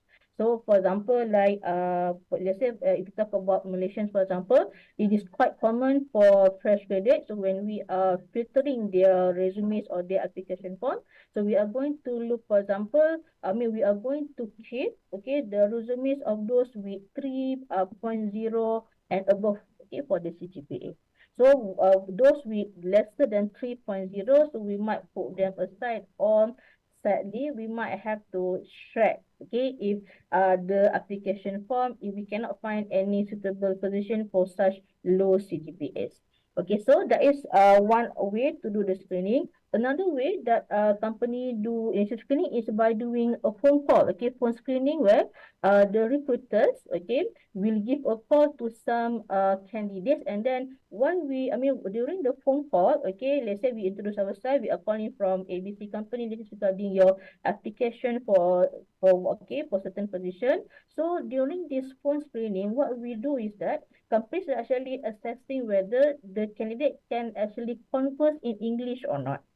So, for example, in my previous company, a manufacturing company, so since we are here, you can say an English-speaking company, so we need to have candidates who can speak conversely, okay, or maintain good conversation during interview. So, during the phone screening, if let's say we have any candidates who prefer to talk in Bahasa, for example, or when we ask them some questions, just initial questions such as, what is your score for SPM, what is your score in certain exam, for example, and if let's say they struggle to answer, So this kind of candidate is not going to be helpful if we actually, like schedule them for interview because they are not able to maintain the proper English. They are not conversant enough, for us to have interviews with them. So that's how we do phone screening. So just to know whether the candidate, before we call them for interviews, will they be able to converse, properly in interviews. Okay, so apart from screening, companies might also do some internet checks. So we might just randomly based on your name. Okay, for example, let's say we might search in some social media platforms. Okay, just to see whether you happen to post something controversial. Okay, in terms of what you have in your social media. And then these days, okay, some companies also might ask candidates to email, to the company the video resumes where the candidate are being asked to talk about themselves and why they are interested with the position. And the video can be like, let's say, less than 5 minutes video. So based on the video resume, so company can decide, whether it's going to be worthwhile to invite this candidate to come over for interviews or not. Okay. So this is all example of the screening methods. Okay, let's see next. Okay, so now we are going to talk about the pre-employment test. So as I mentioned before, so different companies might have different tests and different position, okay, will also require different tests. Okay, so basically the objective of the test is to gauge the candidate's knowledge. Okay, knowledge here refers to academic qualification. Okay, the skills here refers to certain certificates that the candidate should have for certain position. Okay, their abilities and also some other characteristics, whether in terms of are they going to be able to work on long hours or are they going to be able to work on weekend or not, do they have own transport for certain positions. So these are among what we call the KSAOs, the knowledge, skill, abilities and other characteristics that the candidate have, and we can determine based on this whether they are going to be suitable for the positions or not. Okay, so the test just now may vary across companies and types of job. Okay, some position might have a number of different pre-employment tests as part of the selection process. So, for example, like a highly demanding position, or let's say a highly risky position. So we must make sure that the candidate have sound experience with regard to their job. Okay, they must be also be physically fit, they must also be mentally fit. Okay, so these are so for such such as astronaut or those who are working in oil and gas company at the oil rigs, in the middle of the ocean. So they have to be physically fit, because in case if something happened to them or if their health become worsen, they should know that they're not going to get the immediate medical attention should they have any underlying health condition. Okay, let's see further. Okay, so these are some of the example of employment test. So these are the common one would be, let's say we talk about a job knowledge test. Okay, a type of achievement test designed to measure understanding or knowledge about a job. So for example, let's say in my previous company, a manufacturing company, let's say for the post of electrical technician, we will give before the candidate is interviewed, we will give one incomplete electrical circuit for the technician to fill up. So that means they're supposed to complete the electrical circuit drawing in terms of what need to be drawn. Okay, so that the lights will turn on. So based on this test, so we can have an idea where how experienced or what are the basic knowledge that the technician should have before we actually proceed to interview. So some companies might ask you to go for interview first, and then you need to do some tests afterwards. So it depends on the position and the company. Okay, the next type, work sample test. Okay, require candidate to perform tasks that are part of the job. So that means the candidates, when they come for the interviews, so they might be given an actual, they have to do an actual task that they are going to do in their actual job later on. So let's say, for example, they say for a programmer position, so they might be given, let's say, a coding, and then see whether they can, like identify any errors in the coding, or if let's say, they are being asked to, okay, please execute a simple function by using this programming language. So that might be the example of work sample test for programmer, or for educators, okay, for teachers or lecturers or tutors. So it's going to be common, okay, for this position that you need to do mock teaching. That means the potential lecturers should do mock teaching, okay, so that the assessors or the interviewers can see, okay, whether this candidate can actually teach or can actually lecture, during this mock teaching. So the interviewers might also see if there's any questions coming from the students, or how good the potential or the candidate for lecturing answer the questions or not. Okay.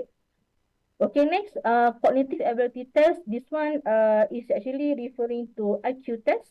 Okay, so this is the example of test that might be, that can be given to almost all kind of position. Okay, so in this IQ test, so the candidate are going to be tested in terms of, okay, knowledge about certain English words, okay, verbal ability, and then their ability with regards to some mathematical functions, okay, as well as reasoning ability and so on. So we're going to look at the example after this. What is the example of the IQ test? And then, okay, some companies, okay, might also ask candidates to fill up, okay, or to do some personality tests to see whether their characteristic or the candidate's personality, is it going to be suitable or not with the position that they are going to do. So, for example, if let's say the position, they say in the marketing department requires the marketers or the marketing executive to approach candidate, okay, to approach client or to approach customers. So those with who score a bit high on extraversion or being extrovert might be more suitable, okay, for the position. So how do they know whether you are an extrovert or an introvert? So this can be done, for example, through some free personality tests, such as the 16 personality test. Okay, so it's not entirely, in terms of the accuracy, it is quite good, at least to have some idea, okay, in terms of a candidate's personality. Okay. And then next, okay, physical ability test. So basically, this one is about fitness test. So for some job, okay, that are physically demanding, such as the job of the firefighters, police officers, military personnel, okay, or even those professional football players. So the example of the fitness test, okay, for employment can be how many, for example, like how many sit-ups can you do, okay, for certain amount of time, how many push-ups, okay, and then how long does it take for you to do a 1.5 kilometer run. So these are the example of physical ability test for this kind of positions. Okay. Okay, so this is the example of the IQ test or the cognitive ability test just now. So we have, okay, some questions, okay, that assess a candidate's, okay, verbal, English, okay, in terms of when it comes to how conversant they are in terms of the English words, okay, and then some questions, okay, to assess the candidate's ability to count and some basic knowledge with regard to mathematics, okay.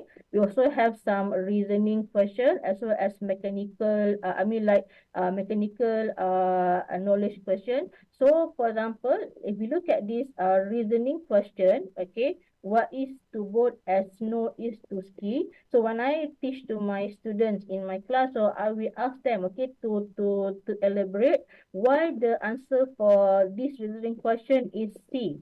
Okay, why the answer is water is to boat as snow is to ski, and why the answer is not sail is to boat. Because for this question, okay, so we're actually looking at what is needed by the object to glide on. So that's why, okay, the answer is water is to boat. So boat needs the water to glide on, just like how, okay, ski need the snow to glide on. So that's why the answer is not sail. Okay, that's why the answer is not A. So just in terms of, okay, example of a reasoning question in an IQ test. Okay, now we come to the part about the types of interviews. So in general, these are the examples. So let's say we take a look at the first one, the non-directive interview. So basically, for this kind of interview, this can be the interview. I mean, this can be the questions that are being asked. Okay, during the let's say the warming up of the interview. So the candidate might be asked, okay, please introduce yourself or please tell us about yourself. So why it is called non-directive? Because the candidate is supposed to talk on and on until the interviewer interfere, or I mean like ask further question based on the response of the candidate. Just not about the question about tell us about yourself. Okay, that's why it is called non-directive, because the candidate is supposed to talk on and on, okay, until okay the interviewer pick okay some question to ask further based on the candidate response just now. Okay, next structured interview. This one is about standardized questions, okay, with an established set of answers. So this can be standard question that can be asked across, different kind of job. So for example, like what makes the candidate interested with the company, okay, or what makes the candidate interested with the position. Okay, what is the vision and mission of the company? So these are the example of standard question, okay, that can be used across different profession, okay, across different positions in the company. Okay. Okay, now let's learn about a situational interview. So what does it mean by situational interview is that it's a hypothetical incident, okay? That means it's a scenario that is yet to happen in the position but have the probability to happen. So for example, the question can goes like this. Okay, what if or imagine you have to deal with a difficult client, how will you handle such situation? So this one is meant to test, okay, candidates' ability to react, okay. I mean, like for such questions, so what if something happen? How will you manage that situation? Okay, so that is for situational interview. Okay, for BDI, behavioral descriptive interview, we're talking about assessing candidates like experience, because this question is going to be based on something that the candidate has experienced before in the past. Okay, so we might be asking questions such as based on your experience, or we can also say back then, okay, how do you handle a system error such as this? Let's say this is the question for programmer's position. Okay, so that means, okay, between situational and behavioral description interview, situational is something that is yet to happen, hypothetical. Okay, but behavioral description interview refer to something that has happened in the past, okay, or something that this candidate might have experienced in the past, and what did they do, okay, back then when they encounter, okay, or in that position. Okay. Okay, next, okay, sequential interview. A candidate is interviewed by multiple people. So this can happen, let's say, in a career fair. So let's say a candidate, okay, first, had a session with the recruiters. If this candidate passed, okay, we will move on to the next cubicle. So he might be assessed by some, managers, okay, from the respective departments with the vacancy. And if this person passed, okay, so this person can be moved to the next manager. So this is so it's about you are being interviewed one by one. Okay, I mean one after another. So that means if you pass the preliminary interviews, then you can go to the next interviews and so on. And then, okay, panel interview. So this one is about, okay, having a row of interviewers in front of you, okay, asking you some questions. So when it comes to interviews, okay, I also like to highlight that, okay, usually companies might take up until 3 or 4 interviews, okay, for positions. So this panel interview is usually going to be maybe toward the end, okay, of the selection process, where you might be interviewed by some representative from, okay, the top management, and also some key people from your department, okay, to see whether you are the suitable candidate, okay, for the position, whether you are going to be suitable, okay, with the company even. All right. Okay, reference and background checking. So after the interviews, after the test, okay, so if the candidate pass, okay, all the tests and seems to be good during the interviews, so the company will also do a checking in terms of, they might call, okay, your previous HR, okay, your previous company to know how were you, okay, how was the candidate in the previous company? Is there any complaint? Is there any issues? Okay, so because why company do this? Because when it comes to position, so no company would like to hire troublemakers. So that's why it's going to be important for the HR, okay, to call the HR in the candidate previous company just to know, okay, if there's anything to worry about, okay, before proceeding to hiring. Okay, so here there's a term, okay, called negligent hiring. So what I mean by negligent hiring is the failure of a company to discover or to properly inspect, to properly do investigation before they proceed to hiring. So let's say, for example, okay, I put the example here, okay, checking for criminal records, okay, for warehouse operator. Okay, so back then in my previous company, so as a my previous company, we have a very large warehouse, and in our warehouse, we store all of the finished product of the company. So let's say we take something such as external hard disk.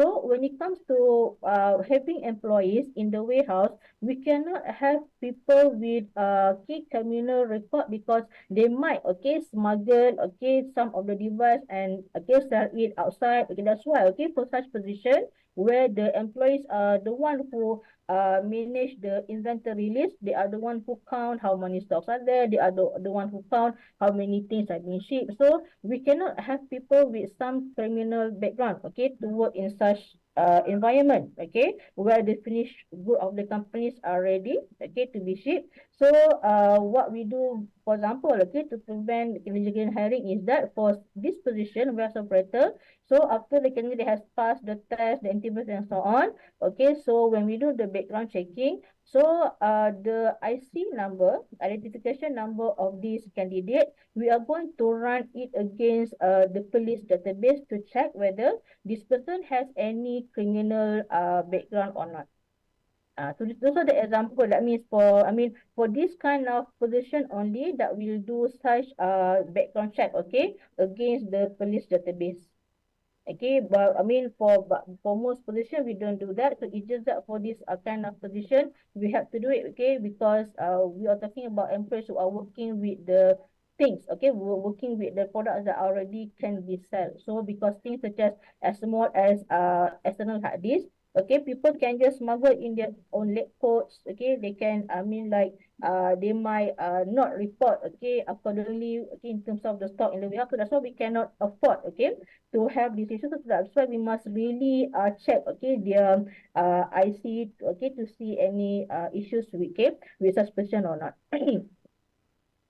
Okay, medical examination and drug test. So usually this type, okay, to ask employees to go for medical examination. So company will usually ask, okay, candidate to go for this medical examination if the company is, okay, positive on hiring the candidate. So because usually, okay, after the we go to clinics, okay, for medical examination, and then later on when you join the company will reimburse, okay, the cost for the medical examination just now. So among the things, okay, so in general, medical examination meant for employment can include, okay, the chest X-ray, okay, hemoglobin test, okay, blood sugar test, okay, blood count test, urine test, and so on.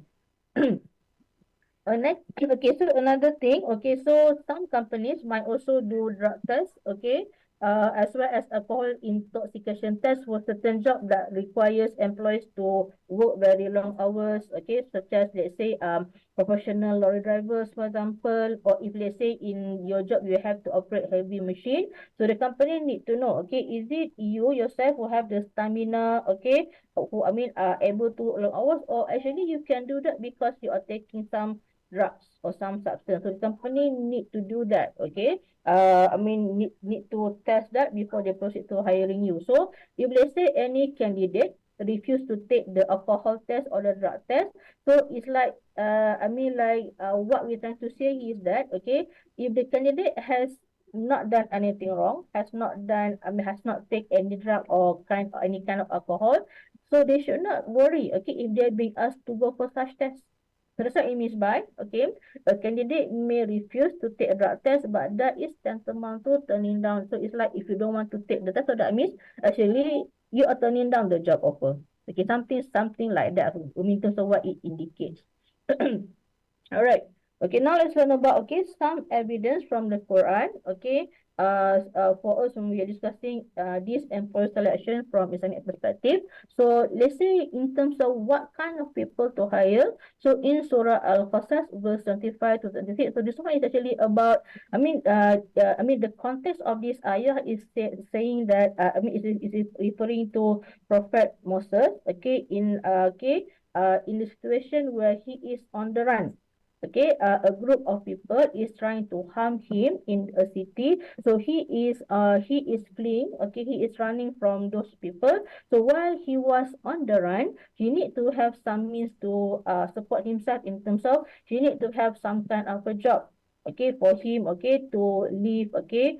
Okay, have the means to have some food and so on. So he happened to approach two women. Okay, and then somehow he happened to help these two women to bring the water for their animal. So these two women, okay, ask him, okay, to come over to their father, okay. So when Prophet Musa come to the father of these two women, so the old man said, "Have no fear, you are now safe from the wrongdoing people." So while they are having this conversation, so one of these two women, okay, the daughters of this old man says, okay, "Oh my dear father, hire him. A strong, trustworthy person is definitely the best to hire." So you can see here, okay. So when it comes to guidelines, okay, from Quran, so the best people to hire is those who are strong. Strong here means you have the competence, the ability to do the job. Okay, so this can be in terms of your academic qualification, in terms of certificates, in terms of job experience that you have. And then, okay, strong meaning competence, okay, and at the same time, trustworthy, people that can be trusted, okay, people that have the integrity at work. So these are the example of the kind of people that should be hired according to the Quran. Okay, next. Okay, so apart from the two characteristic just now, so Quran also says that we should hire people with confidence, and they can not only have the confidence but also demonstrated their confidence, okay, in terms of their competency. So for example, this verse from Surah Yusuf, okay, so this part from verse 54 until 55 is about the time when the ruler, okay, the in a Prophet Yusuf area. So the king, okay, was searching, okay, for one of his minister. So okay, some of the men, okay, mentioned about Prophet Yusuf and his ability to interpret dreams. Okay, so the king said, okay, bring him to me. I will employ him exclusively in my service. And when Prophet Yusuf spoke to him, the king said, "Today you are highly esteemed and fully trusted by us." Okay, so when Prophet Yusuf, okay, was suggested, okay, to take the position, so he mentioned, "Put me in charge of the storehouse of the land. I am to be liable." And so that means here, so what we are trying to say here is that, okay, if you have the competency, you should voice it out. You should demonstrate that you have the ability so that people know, okay, that they are hiring the correct person for the position. So this is what it means by those with the confidence and also demonstrate their confidence, okay, should be hired, okay, for the position. Okay, let's look about, just now we're talking about the characteristic of good people to be hired. Now, what about the hiring process itself? Okay, so the hiring process, okay, should be free from any favoritism or nepotism. For example, like in Surah Al-Ma'idah, verse 8 over here. So, all believers stand firm for Allah and bear true testimony. Do not let the hatred of people, okay, become the reason for injustice. So here, what I mean by this ayah is that, so do not let the hatred here can be, referring to for the recruiters, for the HR people. So they cannot have, let's say, any stereotyping, any personal bias to certain race only during hiring. So that I mean, any race, okay, anybody, should be given equal chances when it comes to the employment test, when it comes to the interviews, and so on. Okay, so all these personal bias, discrimination, and stereotyping must be avoided during the selection process on the candidates. Okay, number two, of course, okay, Islam always uphold, we have to always be fair to others, okay, so that means, okay, during the interviews, during the employment test, okay, so candidates should be, treated with justice and fairness, okay, so, okay, indeed, Allah commands you to return trust to the rightful owners, okay, and when you judge people, you must judge with fairness. So this fairness here refers to okay, the candidates, okay, regardless of their race, regardless of their, background and so on. So they should be given the equal chance. In terms of the test and then the interviews, should be administered in a fair and just manner. Okay, so basically, that's all for my presentation. So to the end here, purposely show this picture because just now, when we talk about being fair during the selection process, it does not mean that giving one, same, let's say, test for different kind of position. Okay, let's say we talk about being fair over here. So let's say with regard to the questions about the IQ test, for example. So or maybe a standard IQ test can be given to all positions, but when it comes to the test that has to do more about what you mean in terms of experience, in terms of certification and so on. So every test should be done or should be administered according to the type of the position. So that means you cannot have one same question for all different occupation. So that's what it means by being fair over here. All right. So, okay, I think that's all, okay, for my presentation. Okay, do we have any questions from the audience?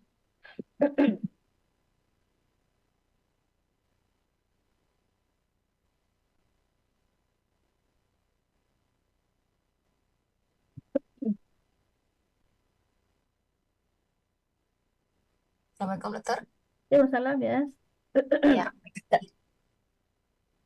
Now we open for Q&A. Mm-mm.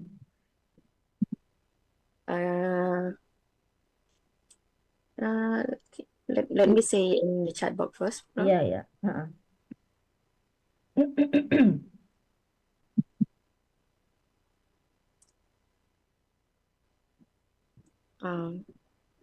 From the Nawawi again. Mm-hmm. Mm-hmm. The question sometime, oh no, okay, need to have. Let me also look at the chat box. Yeah. You unshare first, but Okay, easy sure. for you to see the bit. Okay. Okay. So from the chat box there, from the Nawawi. Yes, sometimes ago, you need to have a cable to get employed. There are situations that you need to pay certain amount of money to start work with the organization. Sometimes there is interviewer will ask, do you have anybody that you know in our organization? Is it? Yeah, can I let me read the question again. From who just now? I'm trying to find the okay. Some time ago, you need to have a cable to get employed. So there are situations that you need to pay a substantial amount of money to start work with the organization. Okay, sometimes the interview will ask, do you have anybody that you know? All right.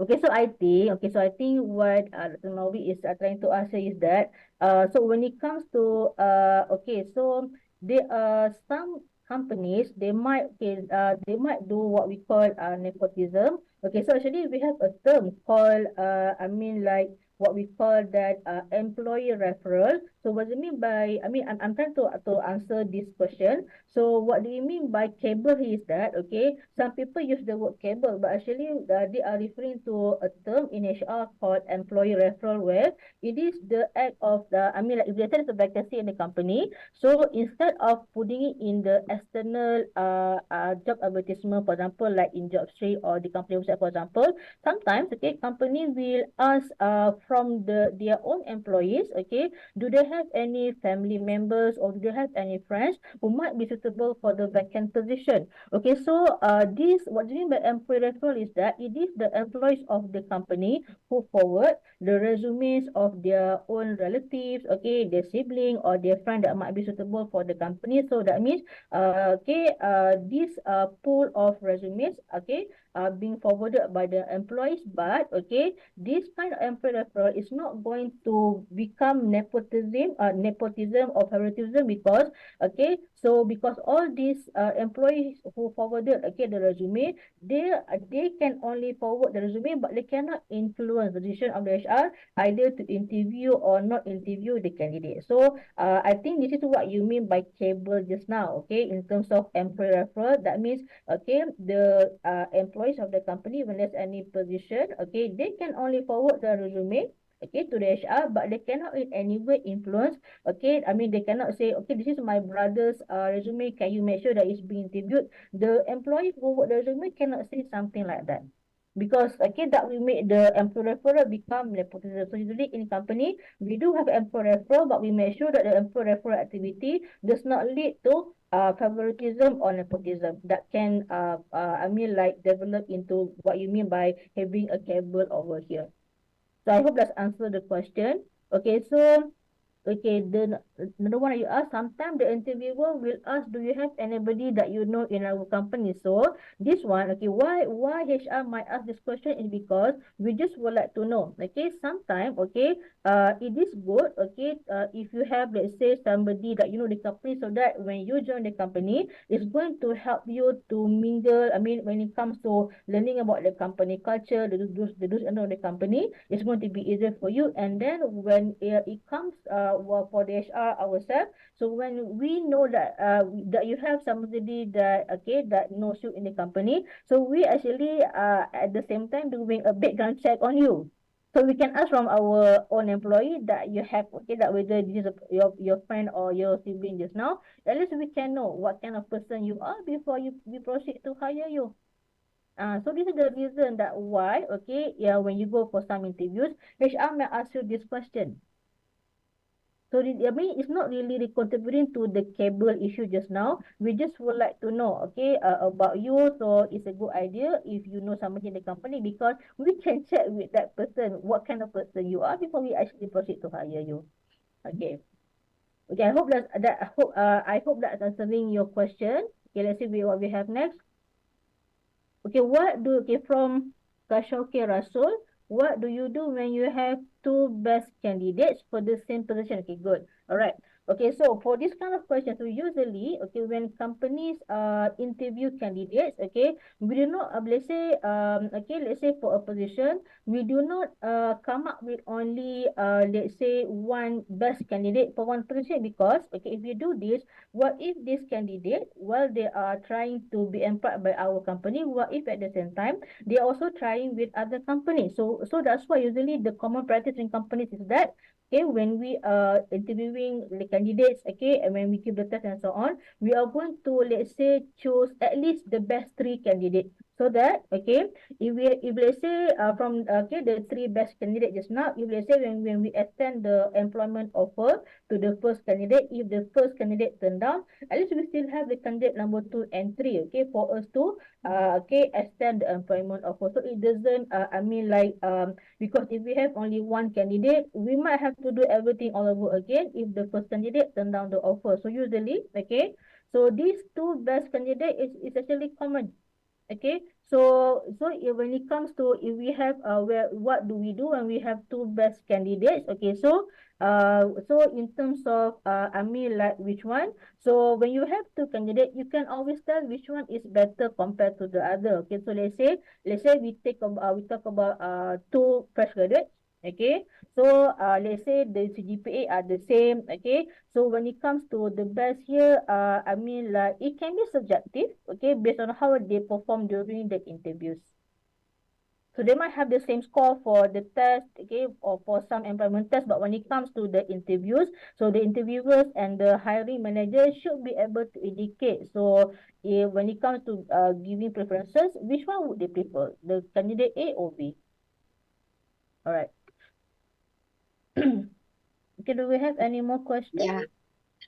Doctor, I think it's because we have passed the time. Okay.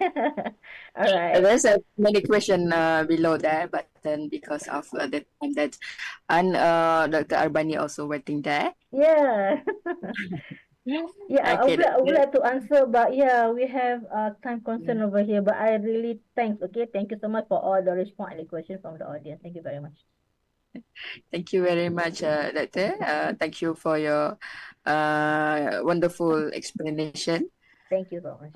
Thank you. Inshallah, we will see you again in the next session, inshallah. Okay, Alhamdulillah. Okay, yeah, see you guys again soon as well.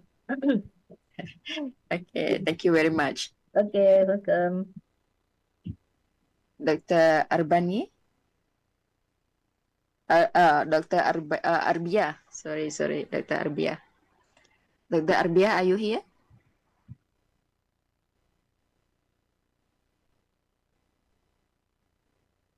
Dr. Arbia? Can you open your mic?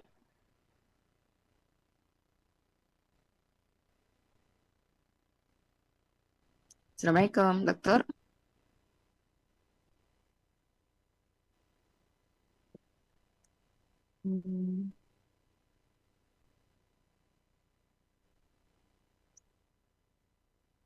Okay, let me contact her a little bit. Dr. Arbia?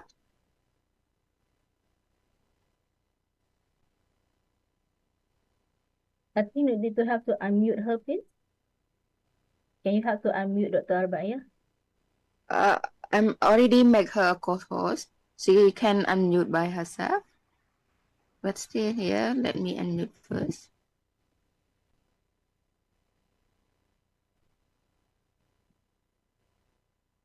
Dr. Arbia?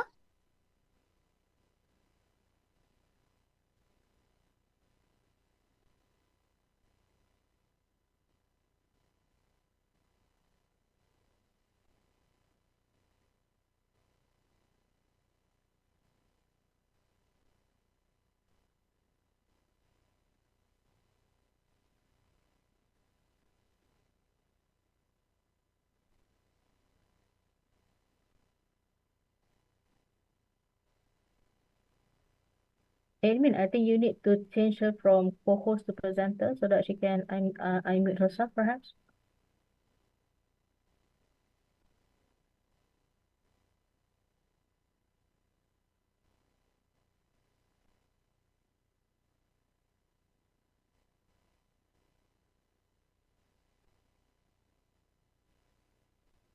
Assalamualaikum. All right. Okay. Can you hear me, Sister Ju? Yeah. I'm already Okay. here. All right. Sorry, because I'm Alhamdulillah. logged in using another credential just now. Actually, my name is Arbaiah Razak, and I'm still not being shared. Yes. Okay. All right. Never mind. Okay, Doctor, can you try to share the slide? Yeah, sure.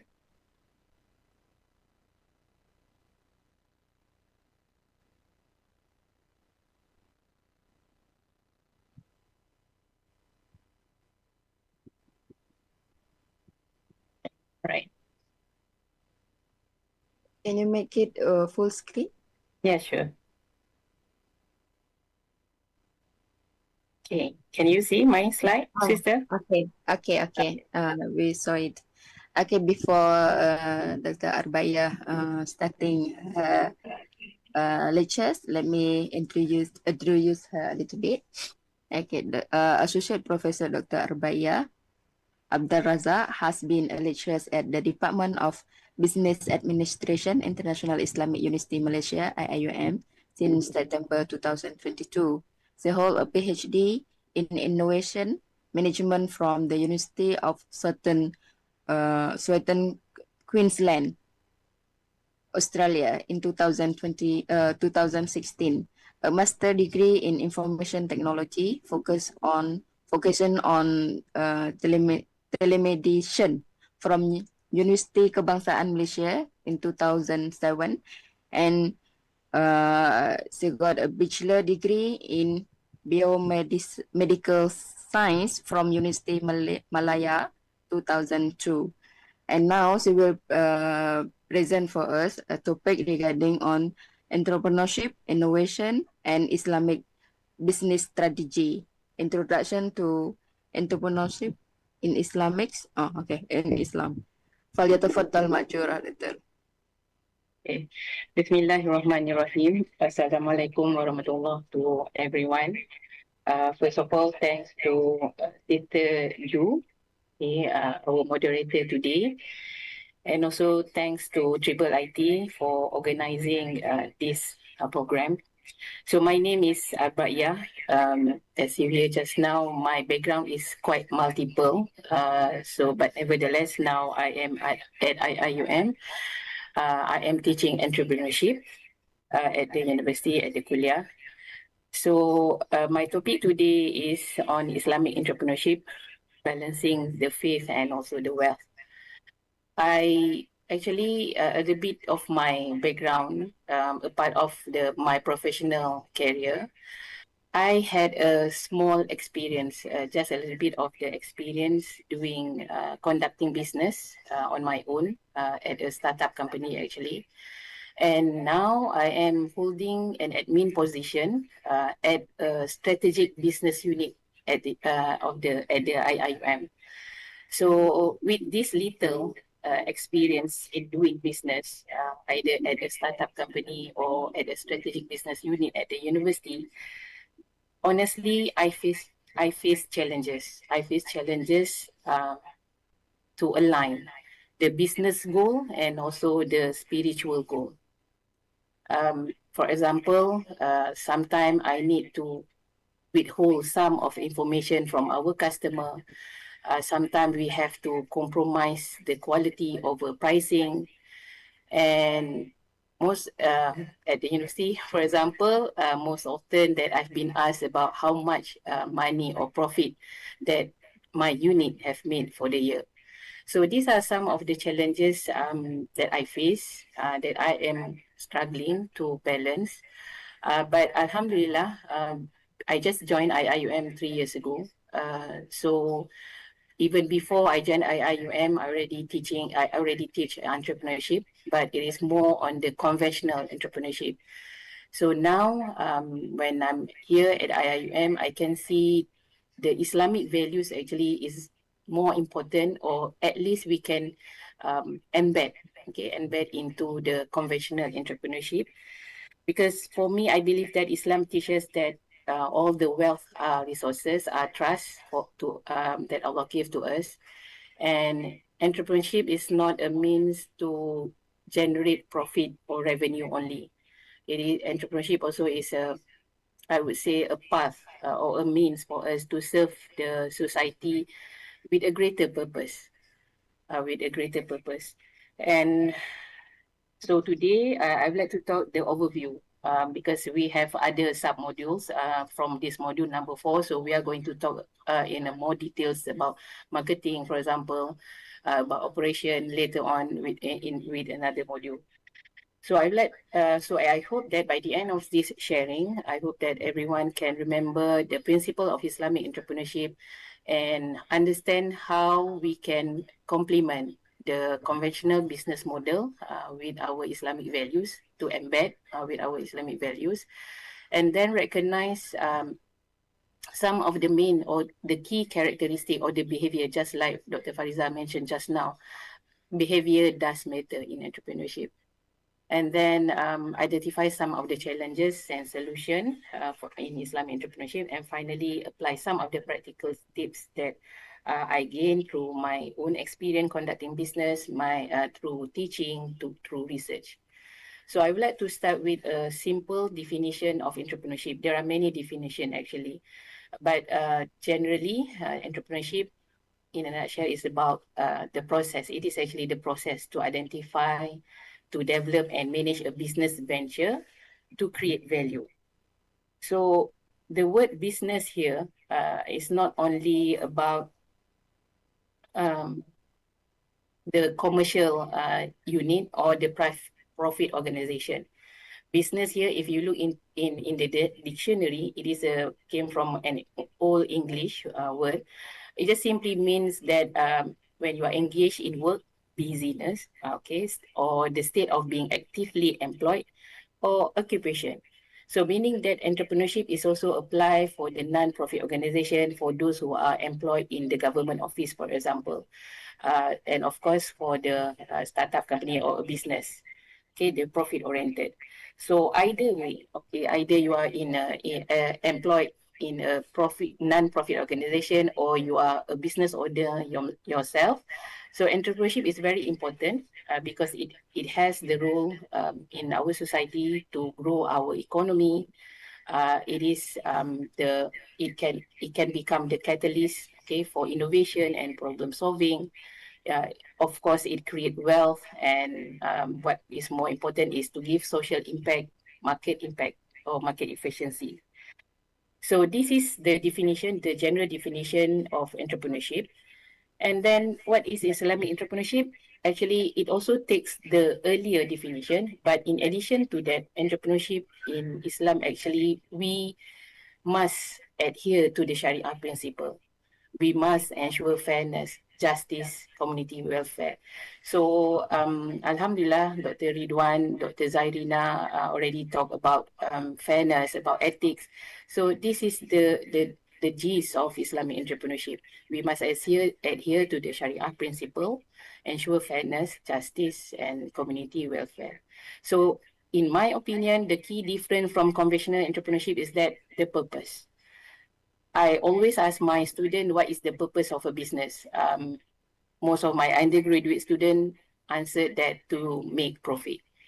But actually, the main purpose of, the primary purpose of a business is actually to fulfill people's needs or to solve people's problems. And for Islamic entrepreneurship, we have a higher purpose, which is to protect the faith, the life, the intellect, the lineage, and also the wealth. So I still remember last time during COVID-19 when Malaysian government decided to have the MCO, the movement control order, where all the businesses need to be stopped. So at that time, I know that our leaders has a challenges, has a dilemma, which one to choose first, whether it is for the economy, for the wealth, or for the faith, or the life. So this is usually the dilemma that we face in our daily life. As I mentioned earlier on, whether to go for the price or to go for the quality. Right, so move on to business model. Okay, business model. This is a business model, a common business model that we see many places in every training program. Even I myself use this business model canvas in my undergraduate teaching of entrepreneurship. For entrepreneurship, even the Malaysian government through their National Institute for Entrepreneurship use this business model canvas to teach their entrepreneurs. In my opinion, there is nothing wrong with this business model. There are 9 components in every business. So there are the consumption part, okay, the value proposition, customer relationship, channels, customer segment. So this is the consumption part. So when customer consume our product or services, we will get the revenue. And then there is also the production side. You have to use resources, you conduct your business activities with your partners. And for that, in order for you to get all the resources to conduct the activities, you need the cost. So this is a common business component or business element. So it is okay to have this one, but what make it different for Islamic entrepreneurship is that for each of these components, every Muslim entrepreneur need to comply to certain things. Okay, so this is the thing when we would like to offer a product or service to our customer, the kind of value that we would like to offer to our customer must be comply to the Sharia. So when we are talking about for the customer segment, for example, so we also need to consider other beneficiaries, not only our target customer. Okay, when we are talking about channel, for example, what is the intention? Okay, the distribution channel, when we channel our product, what is actually the intention when we would like to deliver this product? Is it really mainly for the profit only? Or it is also to help them solve their problem, to fulfill their needs. And then when we're talking about customer relationship, so when we are engaged with our customer, so we need to also put out our moral values because in marketing, actually marketing, one of the purpose of marketing is actually to educate our customers. So we can take this opportunity actually when we engage with our customer to advocate on good moral values, on good ethics. And then revenue stream, yes, we can generate the profit and revenue, but we can never forget about our responsibility to pay our zakah and also to give charity.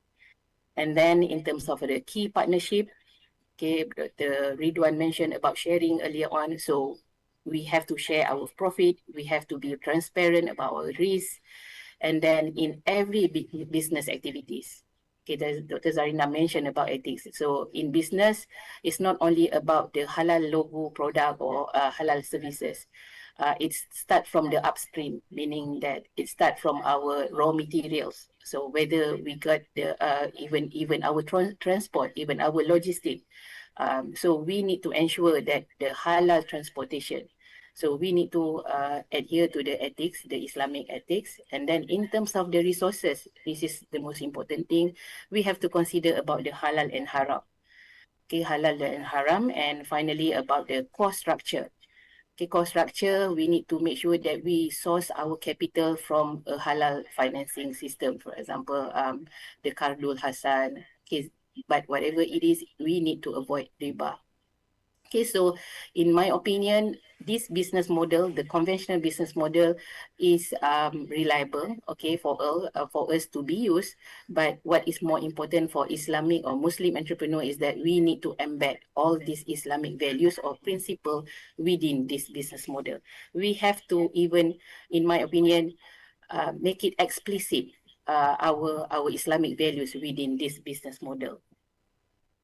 Okay, so I would like to go through in a bit more detail with all these Islamic principle. For example, we start with the Sharia compliance. Okay, we understand from the verse 275 Surah Al-Baqarah, Allah mentioned about this verse, and the summary is that there will be punishment when we are dealing with riba. And then in the verse 229 Surah An-Nisa, Allah mentioned that that we are prohibited to earn money unlawfully. Okay, so business practices that is aligned with Islamic law, if I would like to summarize it, is that we need to prohibit riba, ghurur, the uncertainty, and definitely to forbid any haram. Okay, haram or unlawful activities or resources or even activities. So this is the basis of the Sharia compliance in doing business. And then move on about ethics and moral values. I mentioned earlier on, when we engage with our customer, when we conduct our business activities along the line, we must uphold these ethics and moral values. Our Prophet Muhammad shows us a very good example in terms of the business ethic. Our Prophet, before he becomes the Prophet, he was a businessman, and in fact, a very successful businessman. And he was well known with one characteristic, which is amanah, or amanah, trustworthiness. So we are not allowed to deceive in trade. So we need to be really transparent. In many hadiths, for example, he warned a merchant who was hiding wet grain under dry grain. In another instances, even the people of Makkah, the Kafirun, entrusted their valuables asset to the Prophet because of his worthiness. And then another values is that is about justice. We must establish a fair treatment in our business. We cannot allow any fraud or exploitation.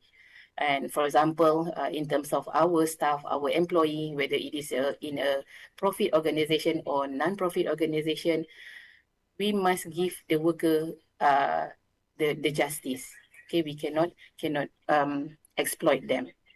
So this is also considered something that in overall, the business can be not only about, as I mentioned, it's not only about the end product, it is about throughout the business activities. We have to consider all these values. And then about halal and haram consideration, as I mentioned earlier on, it is very important for us to avoid riba, or this is about the cost, for example, to source out the financial assistance. But in terms of resources, we have to ensure that every bit of every step in the process need to be halal. I used to go for halal executive training before, and I helped my friend to establish a halal certificate for a hotel, for example, starting from the raw materials for the food and beverages ingredient, up to the logistic, the van, the lorry, even the ship that we would like to transport these raw materials. We need to ensure it is halal. And then if there is an uncertainty, it is better for us to leave it, and we need only to focus. And definitely we have to avoid the haram. So this is also another principle in Islamic entrepreneurship. And then in terms of the intention, okay, very important. Business is actually an act of worship. It is in ibadah. So that's why when I gave the definition earlier on, what is the purpose of a business, we have to put up front the purpose of this business is actually to seek Allah's blessing. It is an act of worship, and secondary to that, or byproduct to it, then we get the profit. So when we engage in a business, we must engage with honest and ethics. And then these are some of the things, if you can see from the business model, okay, it is really comprehensive. It is really comprehensive, whereby we can also apply all the Islamic values. We can also apply in the Islamic values in every 9 of the components. Okay, and next about the social responsibility. Okay, at the end of the day, the business activity that we conduct, we must benefit society at whole. The society well-being is not only seeking the profit, not forget, it's about our responsibility, not just for our society, for economic rationality, but also to preserve the environment and conduct our business in a sustainable manner. This is all people talking about the SEE, social, economic, and environment. People talk about SDG. People talk about ESG. In our Islamic teaching, actually, we have been advocate on this since the beginning. So I think that's why, in terms of balancing the faith and wealth, for me, it's about to bring back the balance, to restore the balance by embedding all these Islamic values again in our business entities. Okay, so profit and risk sharing. Okay, this is also another thing. I give the example in terms of the financial service institution nowadays. Alhamdulillah, in Malaysia, we've got the Islamic bank. Okay, so that the Muslim entrepreneur will have the choice. To get the financial assistance from this Islamic bank. But maybe in some part of the world, in some other country, they don't have the Islamic finance institution that is Islamic compliance, Sharia compliance. But if I give you the example, okay, maybe the next example is about the Grameen Bank. Okay, Grameen Bank, later I will show you some of the facts about the Grameen Bank. We have to establish something. Okay, we have to establish something like this so that it will be conducive for the Muslim entrepreneur. For example, here in Malaysia, we've got the financial product like the mudarabah, the profit sharing, and also the musyarakah, the partnership. Okay, all partners contribute the capital to the business. So profit and loss is shared, and I think it is more just, it is more ideal for everyone. And then in terms of the zakat and charity, this is the way how we purify, how we clean our business, okay, purify our wealth and social responsibility. And we know that there are a lot of Muslim entrepreneurs who are very rich, and they also give a lot of charity. So there is a perception that we need to be rich, we need to have extra or abundant, then only we can give charity. But actually, this perception is not that correct, because if we have more, then we give more. Okay, if we have less, then we give less. But at the end of the day, we would like to teach everyone that pay zakat is, of course, it is obligatory. And then about the charity, we do not need to wait until we got rich only we give out charity. We can just give our voluntary charity based on our capacity. Okay, so that we can get barakah from our business. And then halal investment and financing. So this is about the Islamic banking, ethical funding. We need to align our business financing also with the moral and social values. For example, we cannot use our employee, for example. A simple example is that we did not pay our staff salary. I still remember last time, from my experience as an entrepreneur at a startup company. We as entrepreneur, we cannot, because we don't make enough profit for the company, and because of that, I would say the top management did not take the salary. Okay, because we have to give the priority to our staff salary first. So we just take whatever that is sufficient for us to run the business, to operate the business, and then to live our life. Okay, so this is the thing which is sometimes, not sometimes, in nowadays can be a very challenging situation for us, for the Muslim entrepreneur. And then this is the example for a successful Islamic entrepreneurship. For example, the Grameen Bank that is established by Dr. Muhammad Yunus in Bangladesh. So it is a microfinance institution that can empower small entrepreneurs, because normally small entrepreneurs, what more the micro entrepreneurs, they are not bankable. They are not have the qualification to apply financial loans sometimes at the bank. So with this kind of, I would say, innovative in the Islamic banking and finance, Dr. Muhammad Yunus pioneered in the field to empower small entrepreneurs, especially those among the poor, through the Qardul Hasan, the free interest and low cost loan. So there are many benefits out of this successful Islamic entrepreneurship. For example, now we have an innovation in the financial field, and of course, because of this, we can uphold the ethics and moral values through the responsible financing, and then we can also empower the minority, the women, the micro and small businesses. At the end of the day, all these objective of establishment of Grameen Bank is aligned with the maslahah, the social responsibility to others. So these are some among the impacts, some of the impacts through the Islamic entrepreneurship. Of course, we can help millions, we can escape from poverty trap, we can encourage, we can advocate people in Islamic values, in ethic values. We can also inspire other microfinance institutions worldwide, not just in Islamic countries, so that they can give a fairness or justice to the entrepreneur. Okay, so I've been talking about business model canvas that we can equip with Islamic values. In my opinion, regardless if you have a very advanced or very sophisticated business model, but at the end of the day, if you don't have a good characteristic, if you don't have a good behavior, we cannot sustain the business. Okay, that's why we, in my previous university, we even have a subject on entrepreneurship behavior, entrepreneurial behavior. This course simply to teach students on how to develop their certain characteristic or certain behavior.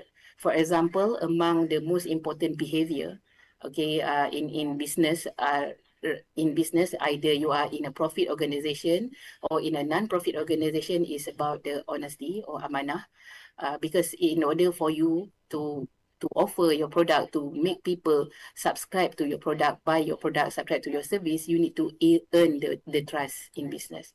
So trust is very important, and it need to our whatever our talk need to be in line. Okay, cannot contradict with our behavior. So we need to uphold, for example, if we really honest and amanah, it need to be shown in our speech and also in our action. We cannot contradict. So for example, being transparent about our product quality, pricing, services.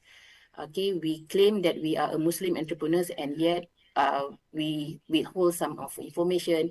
We are doing unethical things, and even we make a false advertisement or marketing. For example, overclaim about the effect or the benefit of our product. So we cannot do this, and also keeping promises and delivering what is agreed upon. And amanah, okay, this one I already mentioned earlier on. Our Prophet, it was well known, very well known with this characteristic or this behavior, and because of that, he became a successful businessman. And then another characteristic that is also important as a Muslim entrepreneur, as a Muslim entrepreneur, or as a Muslim businessman and woman, either in any either organization, you need also to have the patience and reliance on Allah, sabar and tawakal, consistent effort sincerely for Allah. So our responsibility is actually to make the best effort. And then what is the result at the end of the day? Because entrepreneurship, if you hear many entrepreneurship motivational talk, for example, from Steve Jobs or from Jack Ma, so all these people will talk about perseverance, they talk about endurance, they talk about self-control in facing challenges. And then at the end of the day, for us, the Muslim, we put our trust in Allah while making the effort. If the outcome does not go our way, we need to be sabar and continue salah. And if the outcome go to according to our way, we need to syukur and also solah. Okay, so this is a very important in our life. Even I myself have faced all these difficulties during my business activity, even to produce a small thing, a packaging, for example, just to find a bottle to package my product. It's not that easy sometimes. It's not that easy. Okay, so consistent effort sincerely for Allah. So this is also another characteristic of behavior that is very important among entrepreneurs.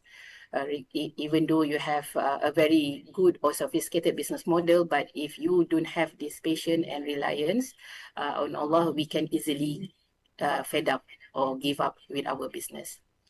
And then another characteristic of behavior that is also equally important is that about adil. We have to ensure that ethical and responsible business practices that benefit all stakeholders, not just our customer, even our suppliers, even our partners. Okay, so we need to establish fair pricing, honest contract or dealings, for example, even to our employee right. We have to make justice throughout our business activities. And then innovation also is central actually. I'm studying innovation management, so I believe that innovation is central to entrepreneurship. And Islam encourage ethical innovation. So we are going to learn about innovation later on in another another sub-module. So innovation in Islam, there are many terms that can be related to innovation, islah, tajdid, and ijtihad, for example. So we need to develop new ideas, product, and services so that we can sustain throughout time. Okay, throughout time, we have to evolve, we have to improve our product and services, but we need to still continue comply to the Sharia principle. Okay, so innovation is really central to entrepreneurship, and even nowadays we have we call it as a design thinking process. Design thinking process is actually an innovation. Is an innovation one of the tools that we use in innovation process in innovation activities, and in this process actually the first step is to have empathy. To have empathy towards our customer, towards our client, towards our stakeholders. It's not about how much profit that we can do out of this profit. okay, how much money that we can get from this product, for example. We have to, when we want to innovate, we have to start with empathy. What is the problem with our customer? What is the problem with our client? How can we help to solve their problem? And secondary to that, by doing a new product, by developing a new ideas or product, then we can get the profit out of it. Okay, so this is also another important characteristic for Muslim entrepreneur. And this is the challenge, okay? We've talked about the business model earlier on. How can we embed the Islamic values within the business model?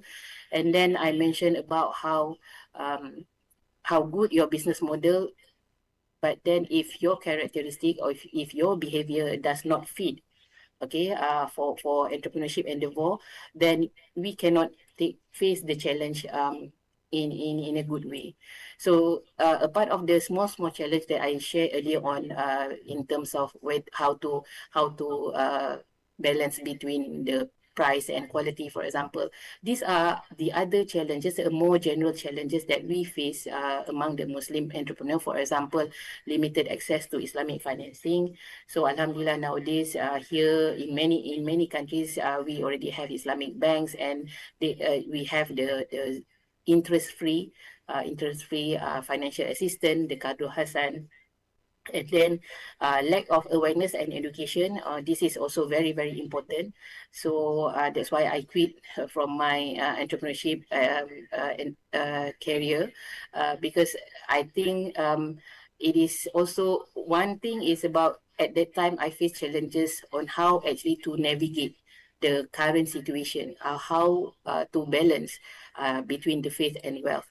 And now I realize that we can do it. Okay, we can do it by upholding very high our Islamic values, and because of that, we need also to create awareness among the entrepreneurs and especially among the younger generation, so that we can reset their mind.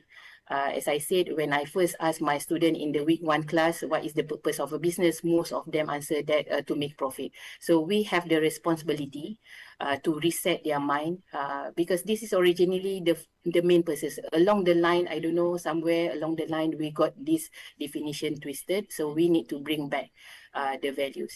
And then market competition with conventional business. Yes, this is still the challenge, because we are competing with those who are doing business in a conventional way, who sometimes often prioritize the profit over ethics. But remember that we are only not, our aim is not only to success in this world. We also would like to success in the hereafter. So I think we just need to be patient with this competition, the fierce competition, especially competition nowadays. And then innovation, I already mentioned. So these are some of the solutions from the Islamic perspective towards all the challenges. So, for example, they are already here in our practices, but there are also opportunity for future innovation. For future innovation, for example, in terms of the Islamic microfinance, there are many halal venture capital nowadays. Then we need to increase more training and workshop and educational program for Islamic business ethic, for example, and value-based marketing, value-based intermediation. So it's not only about the tangible values. We also need to promote the intangible values. And then, of course, there is also roles from the government for the policy reform. And then, of course, we need to always adhere to our mind, whatever the new development that we are doing, we need to comply to the Sharia. And taqwa, okay, earlier on, this is all the, earlier on I share with you some of the solution, but for me, taqwa is the best solution, okay, the best solution, so that it become our compass, it will become our guidance throughout our business, so that it will ensure that whatever that we do, okay, we will do it with integrity and accountability. So with taqwa, actually, it creates a very strong and trustworthiness business relationship, because we know that at the end of the day, Allah is aware about all our actions and our business dealing, and then we are answerable. we are answerable. Maybe in this dunya we can escape from all those deception if we commit into any wrongdoings. But then in the hereafter, we are still answerable to all our deeds. And for me, taqwa, yes, it is also another solution. Maybe the intangible solution for all the Muslim entrepreneurs. So these are some of the notable Muslim entrepreneurs. For example, the companion of a prophet. This is during the 7th century, during the prophet time, Abdul Rahman bin Auf. So I had one of my students asking, is there still people like Abdul Rahman? Yes, we still have people like Abdul Rahman. In 21st century, for example, we have our Sheikh Araji, the founder, Sulaiman Araji, the founder of Araji Bank. In fact, Sheikh Sulaiman Araji being known as a poor billionaire because he donated almost most of his wealth to charity, education, and also for social development. And then these are, I just would like to share some of the step-by-step guides for starting an Islamic business. First, number one, number one, we must to ensure, of course, we want to ensure that the business that we choose is profitable, but also at the same time, it is aligned with the Islamic values. And then we need to ask ourselves, to start with our niyan, our intention. What is the purpose of our business? And then, of course, we need to choose a halal business, and then so on, we can start to develop our business model and our business plan with a clear purpose, a clear value, just like the business model canvas that I shared earlier on. Okay, so it starts with the intention, the niyyah, and then choose a halal business idea, and then we can proceed. We can proceed to the other 9 components earlier on, but embedded with the Islamic values.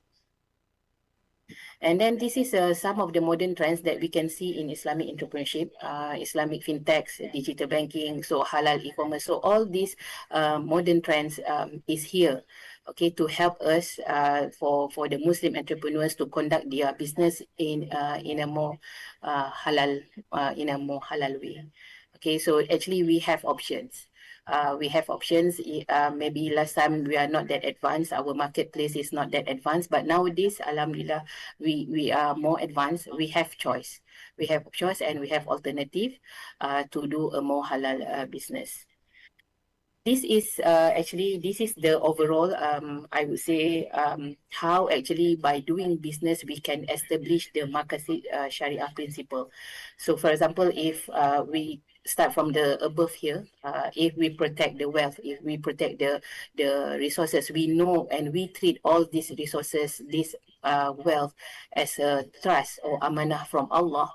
And of course, at the end of the day, we always put education, for example, security, good governance as our priority, as our primary objective, as our primary intention.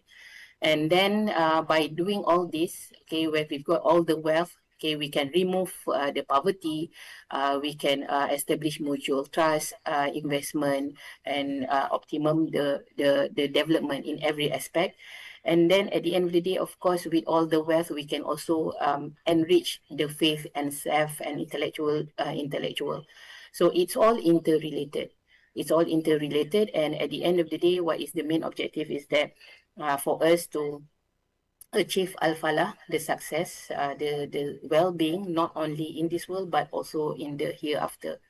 So this is how, because even I myself last time has a very shallow, or I would say lack of awareness when I'm doing business. It's because day to day, it's all about the profit. It's about the sales, how many sales, how many customer that we make in a day. But then if we look in a bigger picture, we have, as I mentioned earlier on, we have a greater purpose when we conduct our business.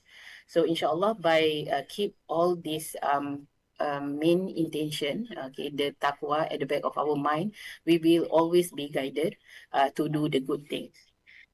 And then these are some of the key takeaways from my sharing. So we need to balance, okay, in order for us to balance the faith with the business success, we need to embed or bring back all the Islamic values. We have to make sure that our business follow the Sharia principle.